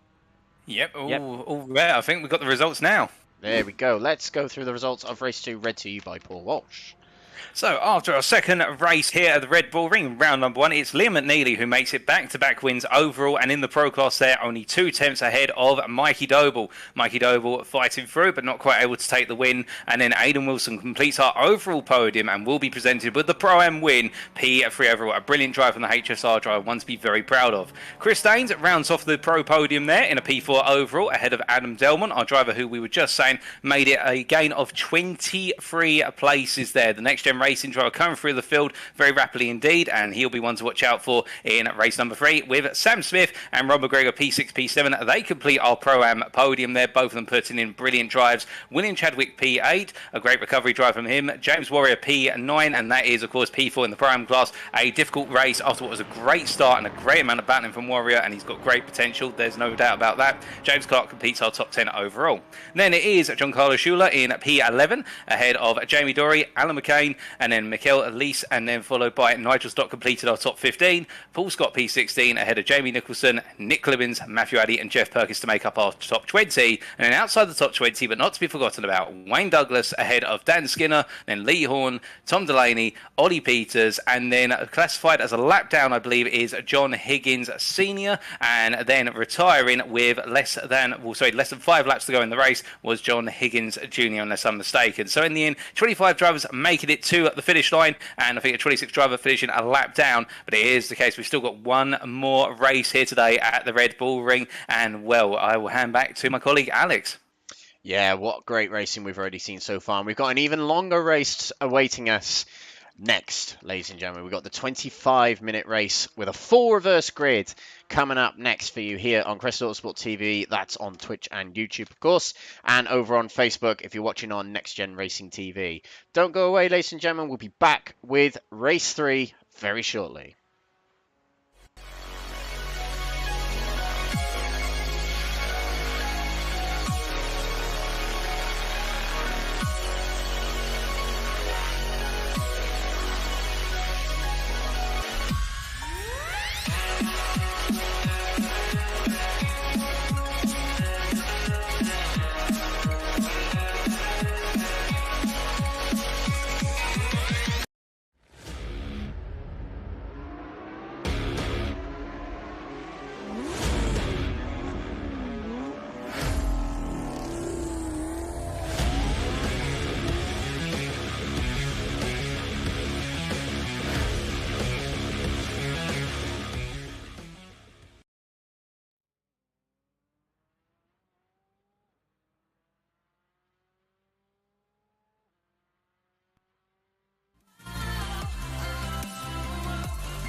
it like that. If I hate you, then find someone new. Baby, but you know I never will. No, so I choke you down just like a pill.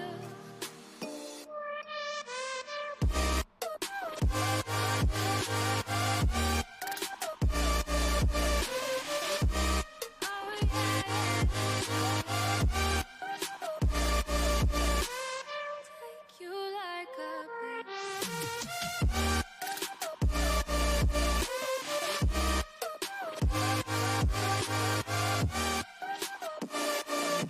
Then I fill you like a pill to get my fill. No, do me in the worst way. Don't let me sleep, never say you're sorry. Oh, maybe I'll leave. Baby, but you know I never will. No, so I choke you down just like a pill.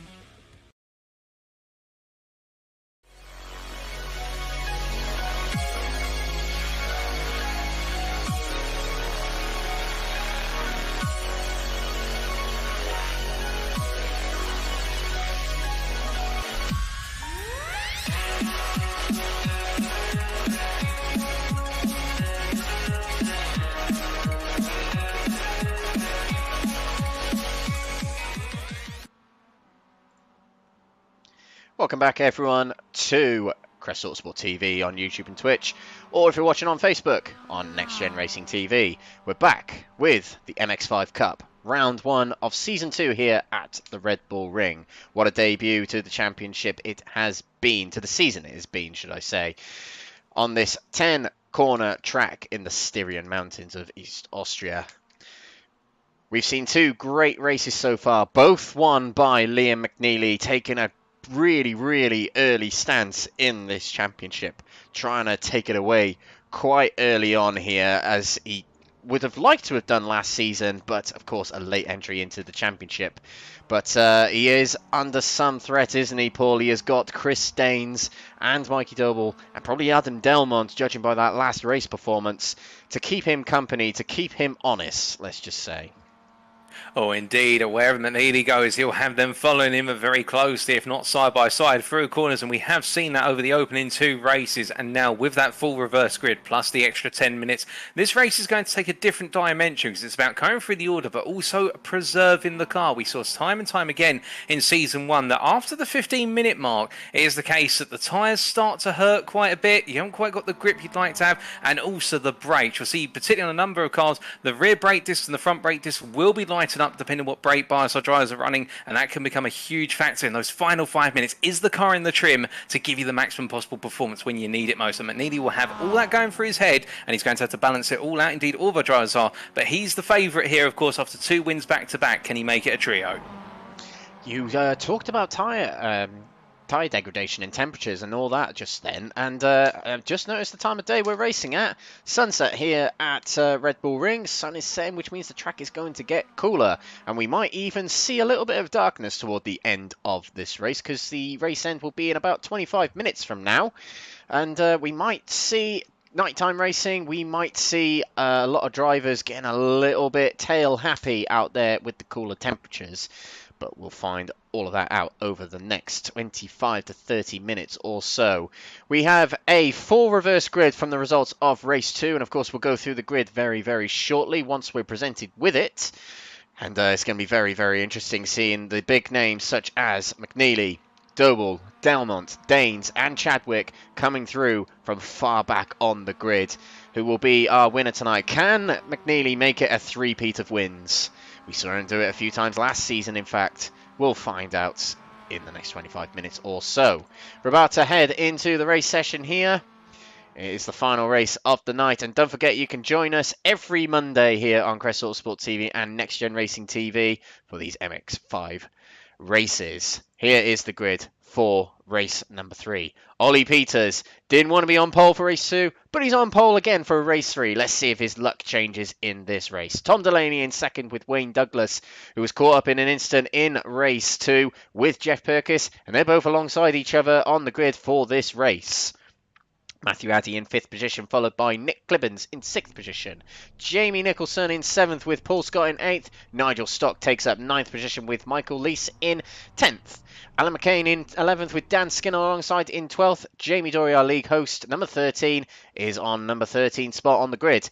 John Carlos School in 14th position with James Clark in 15th position. Lee Horne takes up 16th. He's been relatively quiet tonight, but let's see how he gets on in this race. 17th to James Warrior. Rob McGregor will take up 19th place. Sam Smith 20th with Adam Delmont with a big surge through the field in the previous race. 21st for him. Chris Daines 22nd. 23rd is Aidan Wilson, but we'll have to look at the racing as we're about to get underway here at the Red Bull Ring for the 3rd race of the night. And away we go. Ollie Peters with his lights on, his MX-5 as the sun sets here, gets away pretty well from Tom Delaney, who still looks to the inside as we head into turn 1 here.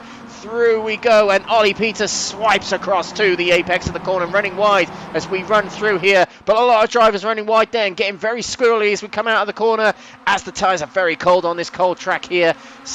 With the night time approaching us here at the Red Bull Ring. Up the hill we go. And it is a good start so far for Nick Clibbens, up 3 places already from 6th to 3rd position as he's looking to get another place on Tom Delaney as the lap progresses. Getting your position early on, we've seen, has been a favourite in this series and in this night so far. Looking further back, Chris Daines is already up a fair few positions, as is Adam Delmont.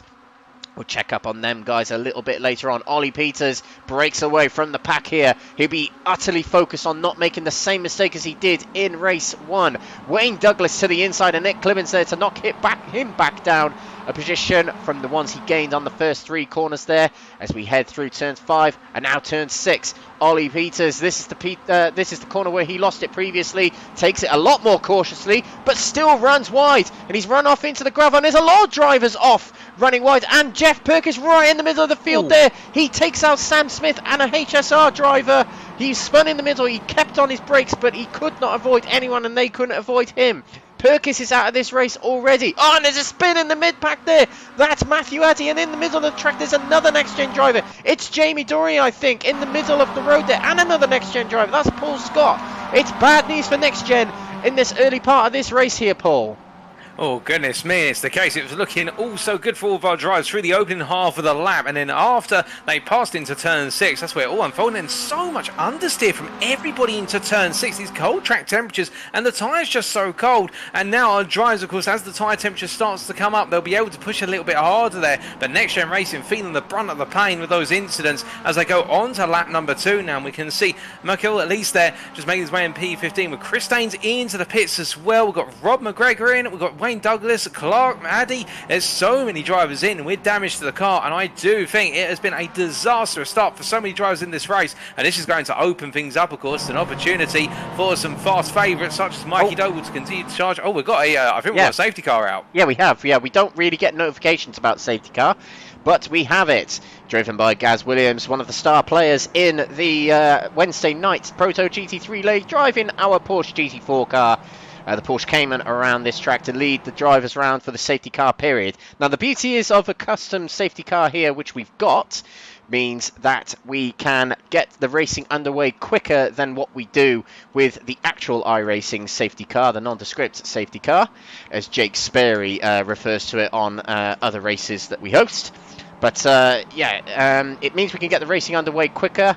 And it means we can dictate their own pace as well. It means we can go a little bit quicker to warm up the tyres a little more. It means we can go a little bit slower if we do feel the need. So we see a lot of drivers warming up their tyres or keeping their tyres warm still as the safety car leads them around. So let's have a little bit of a breakdown of the order before things get underway again. Peters runs in first with Nick Clibbins in second place. 4 places gained for him. Tom Delaney drops 1 place to 3rd place, with gaining 3 for Jamie Nicholson. 7 places gained for Dan Skinner. He's having a good night so far. Let's see if that carries on. Alan McCain in 6th position. 7th place to Giancarlo Scula.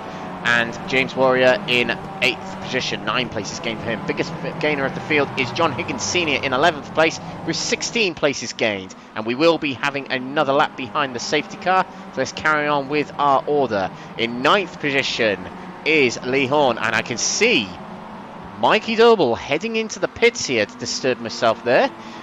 Now, what's Mikey Doble up to here, Paul?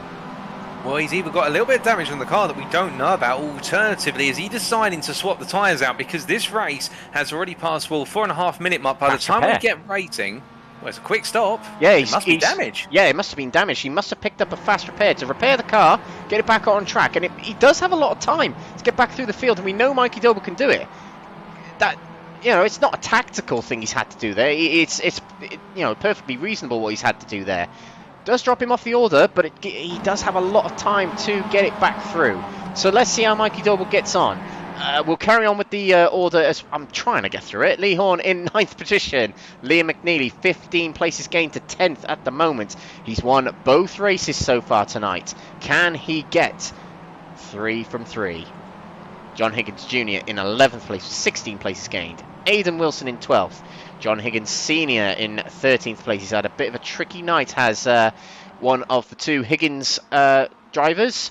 Let's see if he gets a better race here. Michael Leese in 14th with Nigel Stock. A difficult night for him so far. 15th for him. Adam Delmont was involved in the incident in some way or another, and he was catching back up. Blessed with the safety car here. He's 16th at the moment. Sorry to interrupt you, Alex, but safety car will be in this lap. We just had it confirmed. Okay. Brilliant. Thank you for letting me know. So let's get through this order. Chris Staines, 17th. James Clark, 18th. Mikey Doble, 19th, due to the fast repair stop there. The same with Chris Staines. Jamie Dory, 20th. 21st is Matthew Addy. And 21st, trying to catch up, is Sam Smith. There's Wayne Douglas, Rob McGregor, and Jeff Perkis trying to catch back up with the field. Now, Ollie Peters will slow up the field as he lets the safety car go, warming up his tyres. There's a lot of strict rules about restarts and starts in the Proto GT3 League. They're not quite as strict in this series because the MX-5s are a little bit more controllable. Here we go through the final 2 corners. 6 minutes expired. Ollie Peters is not on the power yet. He can decide when he goes, and I think he has gone now. And he breaks away coming out of turn 10 to restart this race. As we head towards turn 1, there's already side by side further back, and that, I believe, is Alan McCain heading this battle for 6th here, Paul.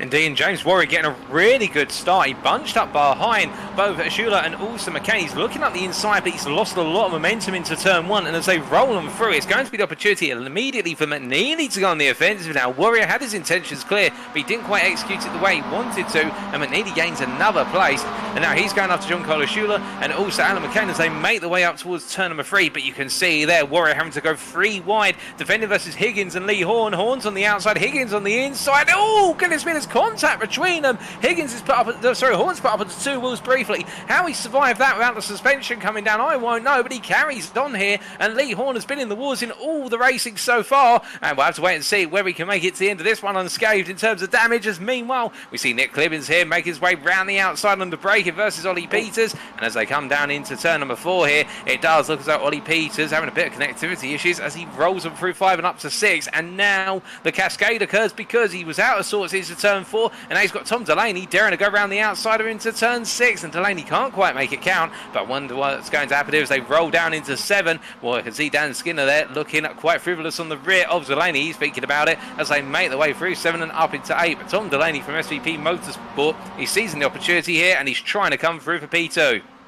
Ollie Peters is not seeming very confident tonight, but he still holds the lead in the Pro-Am category in this race at the moment. He is battling with Tom Delaney. He is not battling with Skinner, but he is battling with Nicholson down in 5th place. Clibbins is off and away. He's in the Pro category. That's what he'll want. Breaking away from the Pro category drivers, not worrying so much about Ollie Peters behind. And I think that might be what Ollie Peters is thinking. But he's not seeming confident tonight. That mistake in race 2.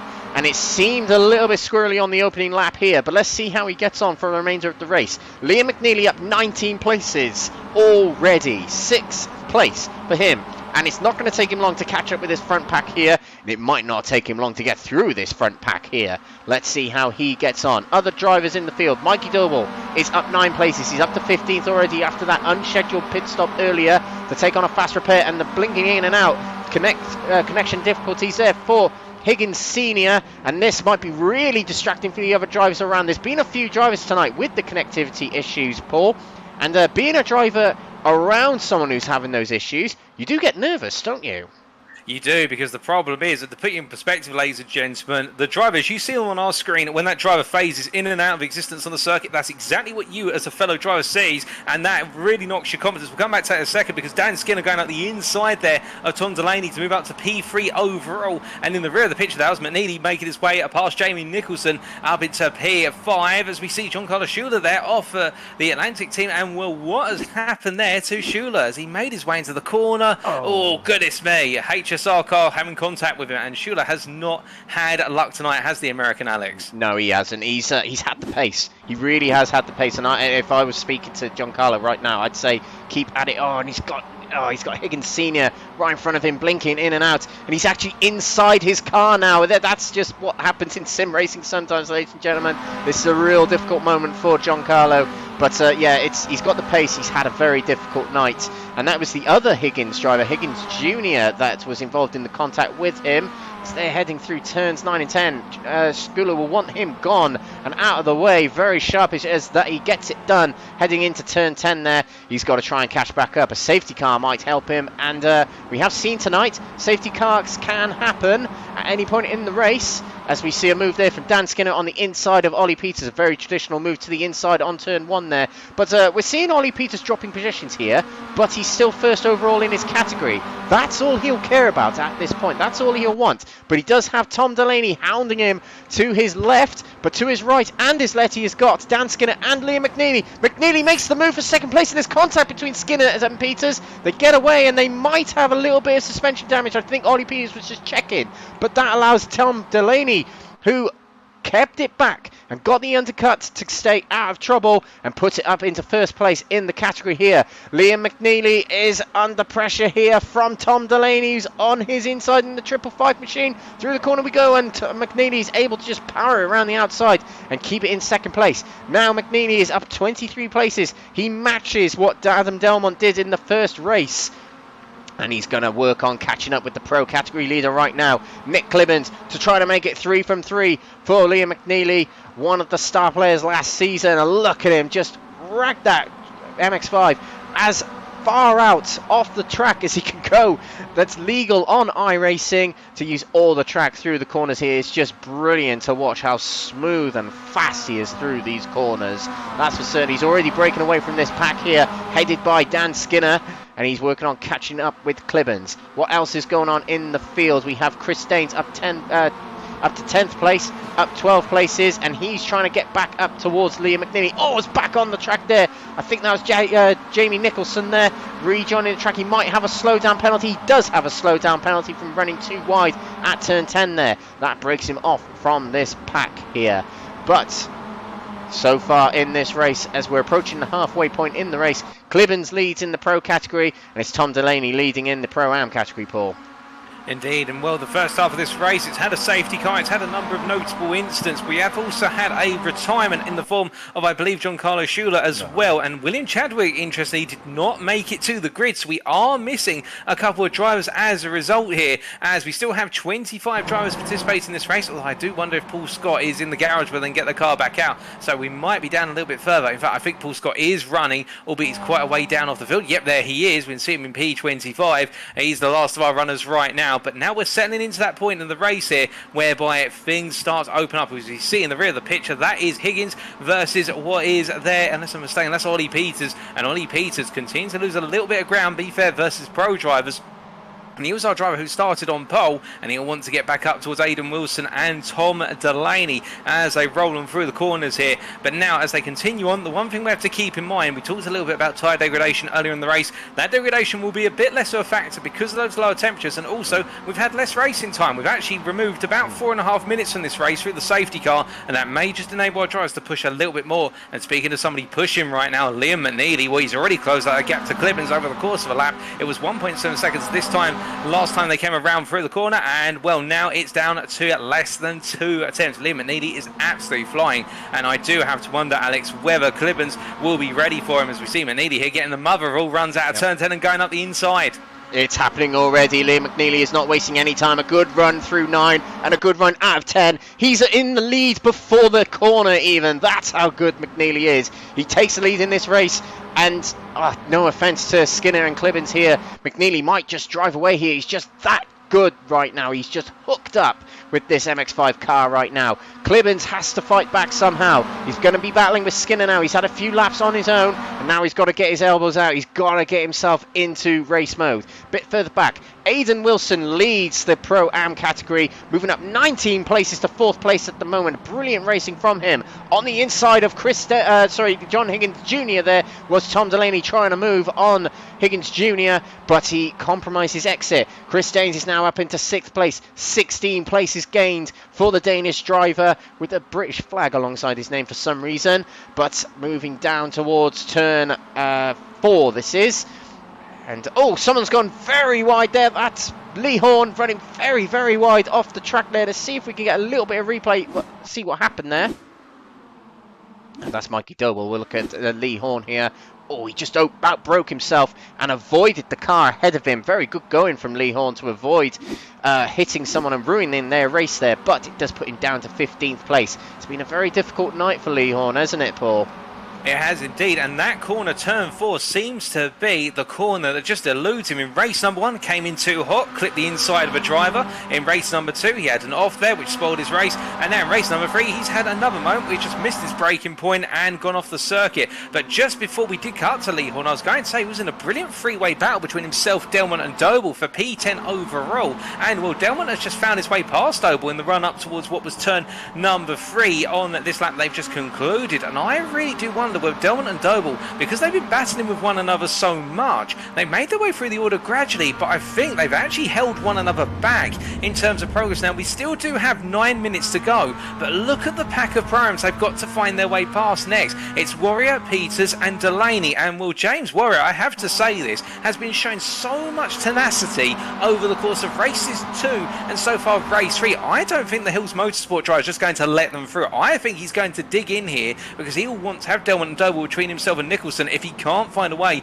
to keep up with Ollie Peters and Delaney. But I say that he's also looking at them right now, so I think it's going to be very difficult for Delmont and Doble to get on through here, or at least get through within 1 to 2 minutes. I think this could take them the rest of the race to get themselves past the trio of primes. Let's just see. This is going to be a very, very important part of the race with less than 10 minutes to go. Delmont and Doble need to have an answer to McNeely, who, by the way... McNeely and Clibbins have spun. Yeah, they have. There's been an instant here, and we try and get ourselves above. They've avoided all the cars here. There's been an instant. We will get a replay of that between Clibbins and McNeely. Here we go. Heading into turn 4. It is McNeely ahead of Clibbins. Outbroke and hits the rear. Does Clibbins on McNeely, and it sends McNeely round. McNeely was just a passenger in that, and Clibbins does stop to make sure that McNeely stays ahead. But admittedly, stopping in a very dangerous place there was Clibbins, but it's sportsmanlike trying to let McNeely go. Right, now McNeely's race has been turned on his head. We thought he was going to run away with this. Now he's back down in 11th place, and he's behind Mikey Doble, Adam Delmont and Chris Daines. They've been given a get out of jail free card here in terms of points in the championship. Now they can focus on getting into those higher positions and getting away from Liam McNeely, but there's still time to go for McNeely to get back up through, Paul. Indeed, and he's already going in the offensive here versus Nicholson, although he does tuck out in the end and realises, I think, going for it at turn number 1, given the slipstream train here is ill-advised. He'll have no momentum up to 2 and 3, but now Manini's definitely going to go on the offensive, and here you can see it, he's already starting to line up that inside line for turn number 3 versus Nicholson, and ahead of them we've got a 3 wide developing between Delaney, Peters, and I believe that is Delmont as well. Delmont backs out of it here, Delaney on the outside, Peters up the inside, and Delmont tries to get his nose in there, but Ollie Peters has to park the car in Apex, and Delaney, I think, wisely decides, I'm just going to open up the steering lock here, forget the track limits, I don't want to be involved in the contact, because Delmont right now, I think because Manini's dropped down, I think Delmont recognises he can get a podium at least, if not go in, but now it's going to be 3 wide once again as they come down to turn number 4, and as they come down, Mikey Doble on the inside here, Delmont on the middle, and it's the case, Warrior's turn there as he tries to turn through, and I don't think James Warrior knew it was 3 wide. Oh goodness me, he comes across there and cuts across Nicholson.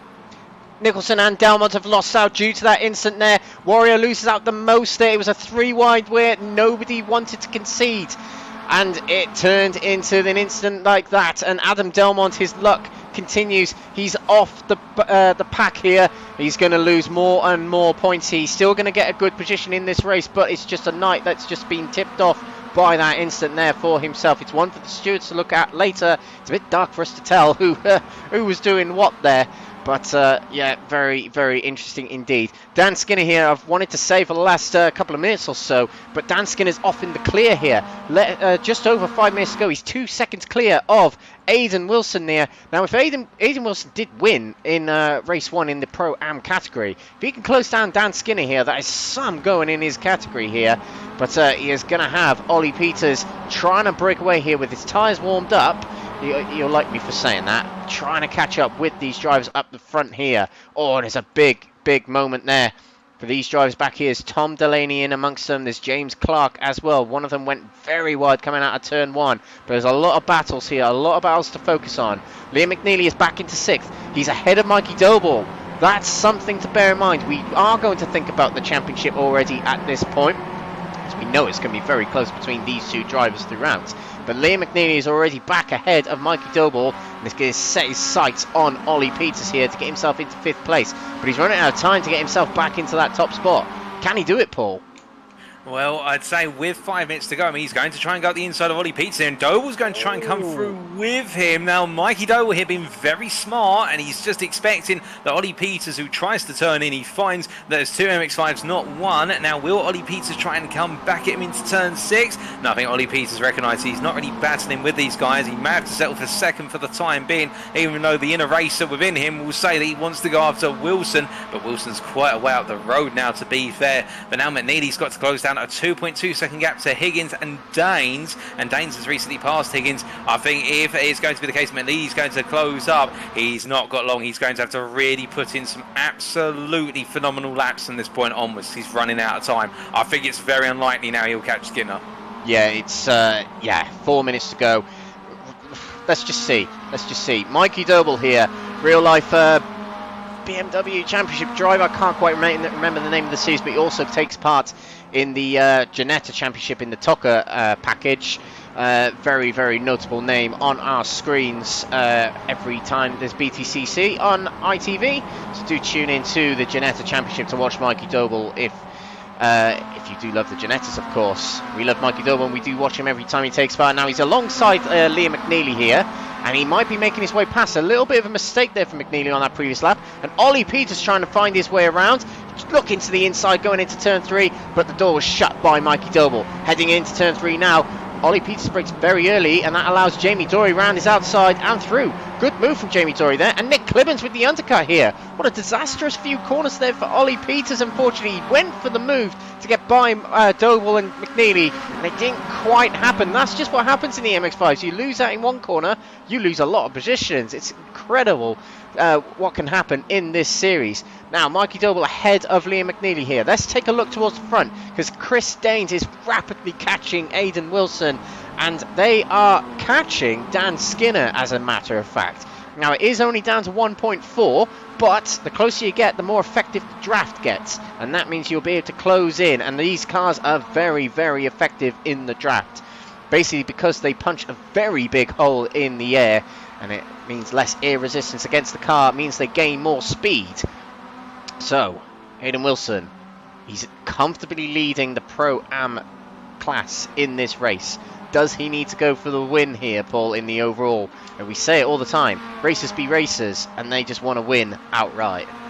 Oh, indeed, and to be fair, on your debut in the series, what would it mean to him if he was able to say as a Pro-Am driver he took an overall win and he took it off of the pro Dan Skinner come the end of race number 3? I mean, now that is an accolade which he'd love to have. We saw history, of course, in Season 1 with Pro-Am drivers taking overall wins, including Lee Horne, for example, and Hayden Wilson would love to add his name to the history books, but right now he'll have to just be patient and use the draft here to try and close that gap to Skinner. He's brought it down to 1.1 seconds. He continues to close it as we ride on board briefly here as he makes his way up into turn 3. But of course, the challenge for him, he needs to be aware of the fact that if he battles too much, particularly if he lets Danes and Higgins get close, then he will be pulled into that mass of pro drivers behind. Mikey Doble 3.8 seconds back and currently running in P5, and that's the pack that nobody wants to fall back to in that top 4, because they do. Oh, goodness me, is that James Clark spun? Yes, it was. Yeah, James Clark spins coming out of the hairpin there.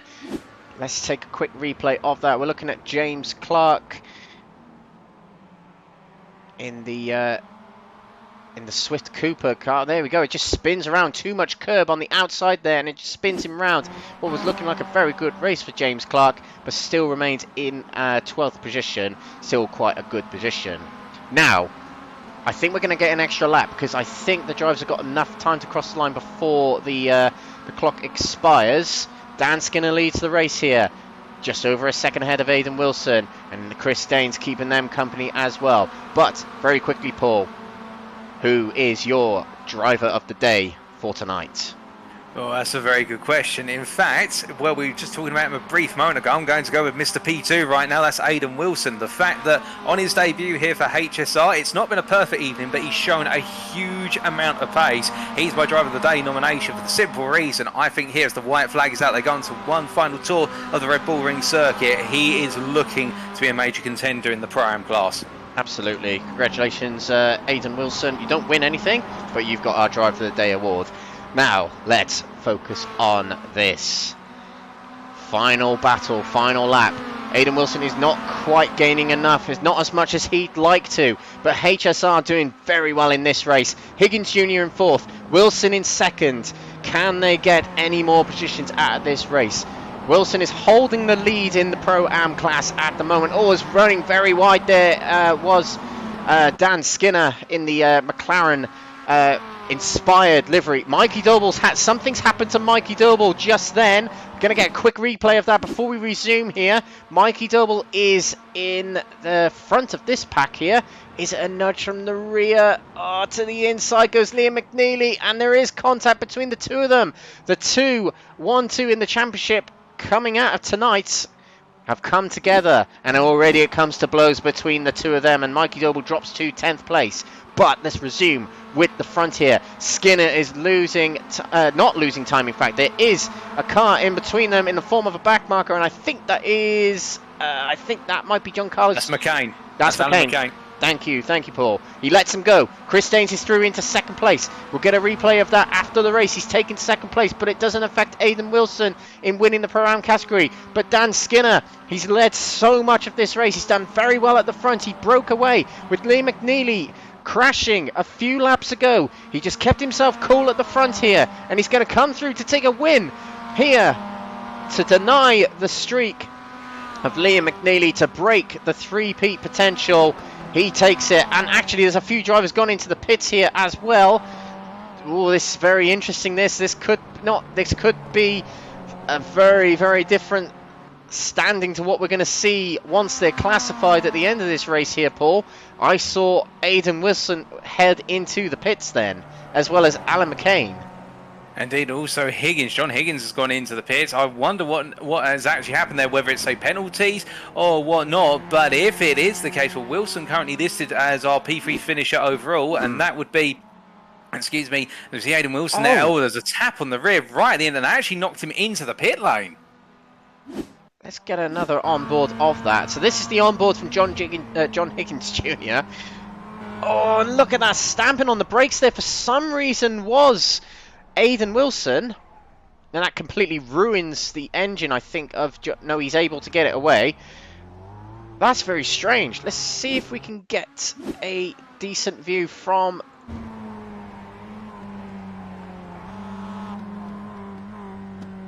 I'm really not sure what he's trying to do there. Unless he's mistimed it and thought that the race was already over. That's the only other thing I can think of. Unless he's got a drive-through penalty that he's had to serve right at the end. That's the only thing I can think of. But it means that this order at the end of the race here is going to get shuffled. If that is the case. And you know what? We're giving him driver of the day and that happens to him. I hope that's not a curse we put on him. But it still was, throughout the night, a really, really good stellar effort from Aidan Wilson. And, of course, this driver, Dan Skinner, one of two winners tonight. Liam McNeely, although it hasn't quite gone well for him tonight, 5th place in this race in the end, with Mikey Doble and him having an incident. McNeely does take away 2 wins from tonight, and there will be probably will be a steward's inquiry between the 2 incident on that final lap going into the hairpin. Very interesting indeed. Jamie Dory, our league host, with a very, very good 4th place there. A bit of an unsung hero in that race there, gaining just 9 places, but keeping himself in that top part of the grid in amongst the very quick drivers that are Danes and McNeely, getting himself 3rd in category. He'd be very pleased about that indeed. Oh, most definitely. And I think Jamie Dory, one of those drivers, whilst he doesn't necessarily have the pace that grabs all the headline attention in the pro class, he is very consistent, and therefore Dory's able to pick up places, particularly in these reverse grid races. That's where he always seems to excel. Absolutely. Now we have got the classified results, so we'll bring them up on our screen now with the very dark Red Bull ring in the background there as all the drivers peel off into the pits. Now, it is a slight shuffle from what we were seeing before, so we'll go through them. Dan Skinner takes the win in the pro category from Chris Daines. A very strong night for Chris Daines. We haven't really mentioned the fact that he's had 3 very good results here. He's 2nd on the road here in the pro category, with Jamie Dory taking 3rd overall and in category there. Nick Clibbens takes 4th position from Ollie Peters in 5th position. And Ollie Peters, due to Aidan Wilson's penalty at the end there, will take the Pro-Am win in this race. Big congratulations to him for that one. Started on pole and he got a win out of it. Tom Delaney fought very hard in that race. Takes 6th place overall and 2nd in category. Mikey Doble 7th place despite the incident that happened towards the end there. 7th place for him, with Lee Horne in 8th position. A very, very good result considering the difficult night he has had. This is a really shuffled order from what we're seeing on our live standings that we received. Sam Smith takes 9th position, with Matthew Addy rising up to 10th place in that race. James Clark takes 11th, with Jamie Nicholson in 12th. Nigel Stock 13th from Rob McGregor in 14th. Aidan Wilson 15th. Dropping to 15th from 3rd due to his penalty that he couldn't serve in time. 16th for Jeff Perkis, with Michael Leeson 17th. Liam McNeely, due to a penalty of some sort, dropping to 18th position. 19th place 19th place for John Higgins Jr., John Higgins Sr. in 20th position. Paul Scott takes 21st from Adam Delmont, a difficult night for him, 22nd. 23rd for James Warrior, a difficult 3rd race for him there. Is last on the lead lap for 23rd. Alan McCain 24th, with Wayne Douglas in 25th. 26th going to Giancarlo Scula. So there we go, Paul. Very dramatic end with our standings being presented to us there. But our driver of the day shifted far down the order due to a penalty there. And if you're not quite sure why those penalties have come around for some drivers, well, let's try and explain it, Paul. It can happen from slowdown penalties, all sorts of things like that. It's quite a complicated live system that works on iRacing, isn't it? Oh, it is indeed. And, well, we talked about earlier with regards to track limits, and if drivers do breach the track limits a certain number of times and pick up enough instant points, they can be subject to a drive-through penalty. And I'm just taking a double check for the rule book with regards to instant points and how many they're meant to not pick up before they end up picking up a drive-through penalty. Now, I can't see anything logged at the moment with regards to instant points. Oh, here we go. Penalty points are set to times 25 in the race. So it may have been the case that Wilson on that final couple of laps picked up more than 25 in total, and that's what led to him picking up that drive-through penalty. And, well, when it's served, it is the case. If it's not served, it will be excess time added on at the end of the race. And I think it is somewhere in the region of about 40 seconds. And if I do the maths there, he was about 1.3 seconds off of our leader come the end. That's what's pushed him all the way down the order in the end, and he was 41 seconds as classified off our race winner. So a penalty really hitting him hard. Right, it's just the nature of the machine that is iRacing. But we are going to move on to more positive subjects here on the broadcast, ladies and gentlemen. Before we go away, we're going to interview some drivers, and the first of which we are going to interview tonight, rather surprisingly for himself, but he'll be delighted with it. Ollie Peters joins us in the comms box here as he takes the win in the third race for the Pro-Am category. Ollie, just talk us through that race there, because it was very, very fine margins on a lot of that race. We've just seen you run a little bit wide on the first lap in turn 6 there, but it looked like a very difficult race for not just yourself, but a lot of drivers around you. Oh yeah, for sure, it was tough. I mean, let's not ignore the elephant in the room. Race 2, that was a disaster.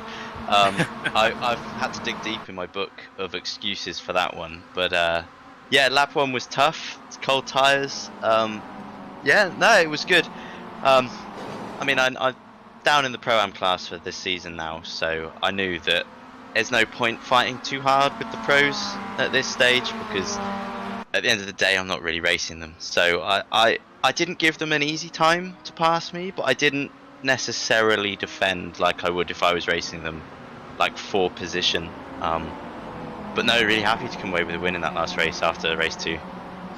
Excellent stuff. Yeah, it was looking like a pretty tricky night for yourself. Yeah, the elephant in the room that was race 2. But with that win in race 3, is it giving you a bit of a spring in your step now to go for a championship in this category?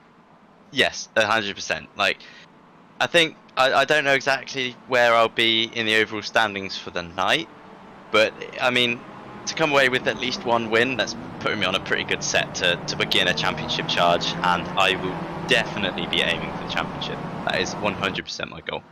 Well, we saw you in the first Legends series, finished 3rd overall in that, so we know you've got it in you. But yeah, before you head off, Ollie Peters, we'll see you next time at Knock Hill. But before you shoot off, anybody want to give a shout out to friends, family, sponsors, fans? Yeah, give a shout out to Crest Autosport as always for hosting me, and NXTGEN for hosting the series. And then I've got a few family members watching, so thank you for the support from them. So thanks a lot. Oh, love that, love that. Well, Ollie, congratulations for your win in race 3. We'll see you next time at Knock Hill. Thank you, thank you. There we go. And actually, Paul, as we've just spoken to Ollie Peters there, we'll be able to talk to Aidan Wilson. So, oh, that's the wrong driver. There we go. So we're going to bring in Aidan Wilson here. Now, Aidan, what happened? Yeah, it went quite wrong, didn't it? Just a tad, but we're not actually sure what actually happened to you. We're not actually aware. We know you've had a penalty of some sort, but you know, as miserable as you might be about that right now, can you just enlighten us in the audience of what's actually happened? Yeah, so going into the last lap, I was really stressing because I was already on like something like 22x for track limits. Right. And going into the final lap, I just got free on separate corners, and yeah, I had to get the drive through, but then unfortunately, through miscommunication with my teammate, I ended up colliding with him when trying to get into the pit lane. So I have apologised. I am really sorry for that, and I hope we're still friends, which I think we are. I mean, yeah, Aidan, literally moments before that happened, I just called you out on the broadcast as driver of the day. I mean, I'm sorry if the commentator's curse hit you hard. I didn't mean for it to, but just looking at the positives over the course of your evening, phenomenal pace, particularly in races 2 and 3. How did it feel being out there, particularly battling with the pros, racing in that Pro-Am class? You just looked as though you were enjoying it. The car was dancing. Just take us through from your perspective some of the more positive aspects of tonight. Yeah, I was signed up for like some close racing. I wasn't expecting to be any good, to be honest. But it was really clean, good stuff between everyone. It's really good fun. Oh, indeed. And looking at it from the sort of progression from race 1 to 2 and 3, we saw race 1, it looked a bit of a difficult race, as if you were sort of embedding yourself, building up the pace. Then race 2, you really started to unleash it. Was that the goal over the course of tonight, sort of build up the confidence, build up the pace in the car? Yeah, definitely. It was just sort of seeing who was around me and who I can trust and stuff like that. The first race was really just getting to know everyone and just being careful, because I don't want to be the guy that comes straight in and rams everyone off the road. Oh, most definitely not. And looking ahead, of course, talking about being careful, next week we do head to the legendary Knockhill circuit. How are you feeling for the visit to Scotland? Really confident, actually. That's my local track, so I've spent a lot of time there, so hopefully I can keep up the good work. Well, fingers crossed she can be a home hero in a week's time. But until then, and just before we let you go, is there anybody you'd like to say thank you to or give a shout out to on the broadcast today? Yeah, just a thank you to the HSR team, that being Rob McGregor, James Warrior, John Higgins and John Higgins Jr. Oh, well, I'm sure they'll appreciate that on the broadcast. And thank you for joining us in the interview room. And thank you, Aidan Wilson, and we look forward to seeing how you get on in a week's time. Thank you. There we go. You seem very happy there, Alex. It seems as though in the end, when he reflected a little bit more on perhaps not what happened right at the end, he's got a lot of positive to take away going into round number 2. Yeah, I think so. Yeah, I think so. He's going to reflect on that and think, you know what, I should have done this different. Should have done this different. He'll stay awake at night for a few hours just thinking about what he could have done different. I know exactly how that feels. Most racers know how that feels. It's such a bit of a dark moment like that. But he's got the pace. He certainly has. He can win in the category. I think he's coming to his home circuit next time. So this isn't the last we've seen of Aidan Wilson. That's definitely for sure. I'm just looking through our list of interviewees or potential interviewees. We won't be able to get through every single one tonight, but I am going to pull in a certain Mr. Adam Delmont. Adam, sorry to surprise you, dragging you in just then, but yeah, not quite the night you wanted for your debut for Next Gen Racing in the series, of course. You wanted a brilliant debut. Didn't quite go to plan, but race 2, wow, that was insane. Yeah, it's not been the best night. Weirdly, in practice, I was running top 3 pace, I think called P2 in practice. Qualifying, each lap I got right, with time I off-tracked, and I just couldn't seem to sync a proper lap together. Race 1 was going really well, but it's so hard because everybody's at such a close level. You know, one person goes to inside, and obviously you're left hung out to dry, and 2 or 3 cars can pass you. So race 1, I felt like I had the pace on the front, that I was saying. It seemed to be braking a lot earlier. I felt like I did have the pace, but there was nowhere to go. And then obviously there was an incident in front. Me and Mikey slowed.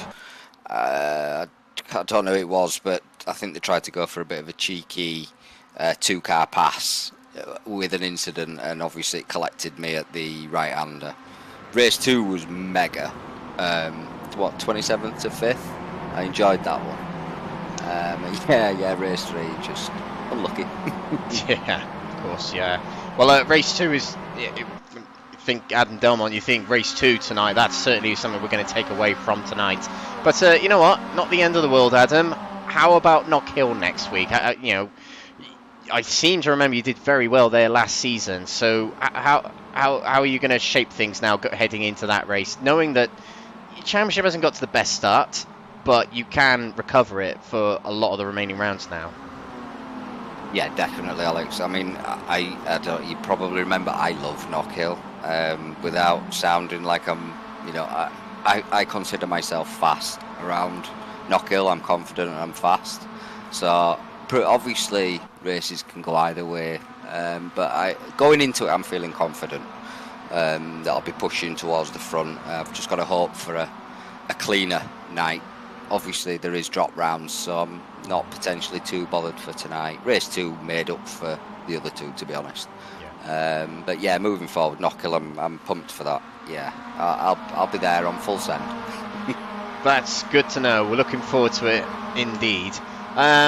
Before you shoot off, Adam, anybody you want to give a shout out to? Fans, family, friends, sponsors, etc. Yeah, obviously you guys for the broadcast, the admin that run it, any of my acquaintances and friends that may watch some of this, and obviously also flying under new colours now for this season. I'm still affiliated with Excite, obviously doing the Wednesday in the LMP, but no, I'm running with Jamie and the lads, and I think we're going to put some work together, and I think I'm going to try and push to bring up some of the NXTGEN lads that are in the Pro Am and give them a bit of a boost and some tips and advice, and see if we can bring them up with us. Brilliant. Yeah, that's brilliant. Good on you, Adam. Yeah, bad luck tonight, but extra good luck for next week. We'll see you at Knockhill next time, man. See you next week, guys. There we go. So far, Paul, we've spoken to some very deflated drivers, haven't we? How about you try and cheer us up with our next interview? Who's it going to be? Well, I think we need to hear from a driver who's perhaps arrested some of the bad luck from Season 1, and that is Rob McGregor. I'd love to hear his thoughts on Race 1 in particular. Go for it. Right, so I just give him a pull into the interview room, and here he is. Rob, before we bring you in for an interview, given the fact that after all the bad luck that you seem to experience in Season 1 of the MX-5 Cup, you came into the start of this season with an absolute bang in race number 1, picking up the win, and 2 relatively strong performances in races 2 and 3, not able to replicate that win, but still upwards and onwards. How have you felt your evening's gone? Up and down. Basically, yeah, first, second race were the best ones that I did. Then I just got caught up in someone else's accident in race 3, but there's nothing you can really do. You know, it was getting, the sun was down, sun was kind of dropping down, couldn't really see anything. You know, on the first lap it's kind of nip and tuck, so yeah, these things happen. But positive night for the first 1 and 2 races. And then we go to my home track next week, so that's a positive for me as well. Oh, indeed. And of course, focusing on those opening 2 races, it really looked as though you wanted to come into this season showing that you had the pace and that it was a fresh page in the chapter of racing the MX-5 Cup. Was that the idea from race 1, just go for it, give it everything, or was it a bit unexpected to be right up there from the start? Well, qualifying pace, I don't know, it was a bit off. You know, I couldn't really get a good lap. There was an issue with toe, so I didn't feel confident going into the races. I wasn't really expecting anything from the first race, especially, but when I came, well, where I came, I think it was 6th and then finished 7th in the second race. You know, like, I'm over the moon because, you know, like, I didn't expect to be in that position at all. But yeah, I think I needed to just kind of show what I can do, you know, to people, and you know, dust off the cobwebs and just give it all I've got, really, you know. So. Oh, indeed, I can appreciate that. And of course, race 3 not going to plan with the incident that was not necessarily your own fault, but getting caught up in it, but still pressing on and bringing the car home in P7. Yeah. Just with that race number 3, bringing the car home and getting some points on the board, I presume that's just to make sure it doesn't act as a drop round. Yeah, last thing I want is to drop any points, especially with the kind of field being so close as they are. You know, with my teammate AJ getting third place, and I don't know where else he would have finished, but you know, like, there is a lot of fast guys in here, and I think it's just about building the points up, you know, and then just continuing to keep that streak going. So. Oh, most definitely. And talking about keeping a streak going, we head to your home circuit, as you say, Knockhill, in a week's time. Yeah. How are you feeling for the Scottish circuit? Not so confident, actually. Jamie Dory said he was going to underfill my car, so we'll have to see. Might have to do a bit of fuel saving. I'm not the only Scottish one here, but you know, my team's got 3 or 4 Scottish drivers in it. So, yeah, you know, we're all going into that with open minds at the moment. But we will be practicing throughout the week. Don't you worry about that, and we'll turn up, and I'm sure we'll beat them all. Oh, well, we do look forward to that coming to fruition in a week's time. But just before we let you go, is there anybody you'd like to give a shout out to or say thank you to live on the broadcast tonight? Just teammates, really. AJ, John Higgins Jr. and James Warrior. James didn't have a great night, and neither did Junior. I think his pedal snapped midway through the second race, so he was kind of just plodding on in the last race. But yeah, just mainly them, really. I don't have any sponsors, so if you want to sponsor me, you can email me. Fine promo. Sponsor the team, you know, you can email the team. Well, you never know. You may get an email or two after tonight's broadcast, but still, I'm sure your teammates will be grateful for the shout out of the broadcast. Of course. Yeah. Thank you very much. Thank you, guys. Take care. You too. Cheers. Rob, there in a very jovial mood, I'd say, Alex. Yeah, that's the best bit of promo I've ever seen. Oh, love it, absolutely love it. Yeah, unfortunately, if you, for drivers who wanted an interview tonight, we do not have time for any more interviews. But yeah, Paul, closing thoughts here. So it's the case. A great start to season 2. A lot of battles up and down the field. I think some where the stewards are probably going to have a word with a couple of drivers. But for the most part, we've had an absolute cracking season opener. And I think it's set the tempo and the bar very high for what we can expect for the rest of the season. And it's onwards to Scotland the Brave, as they say, at Knockhill in a week's time. And I'm sure the action there is going to be only more intense, particularly as they make their way over those very high curbs. Yep. You heard the man. Knockhill's coming up next on the 9th of May. Tune in from 7:45 UK time next week to catch all the action as it happens live. My name is Alex Everett. I've been one of 2 of your commentators tonight on behalf of Crest Autosport. Alongside me has been Paul Walsh of TX141. You can catch Paul on the ACC Championships on Tuesday nights and Wednesday nights for the Proto GT3 League on iRacing, and of course the second server on Fridays, Paul? Yep, that's correct. There we go, Friday nights as well. So he's a very busy man. Do support him and NXTGEN Racing. But it's goodbye from us. This has been round 1 of the championship. We'll see you next time up north in Knockhill. Thank you for watching.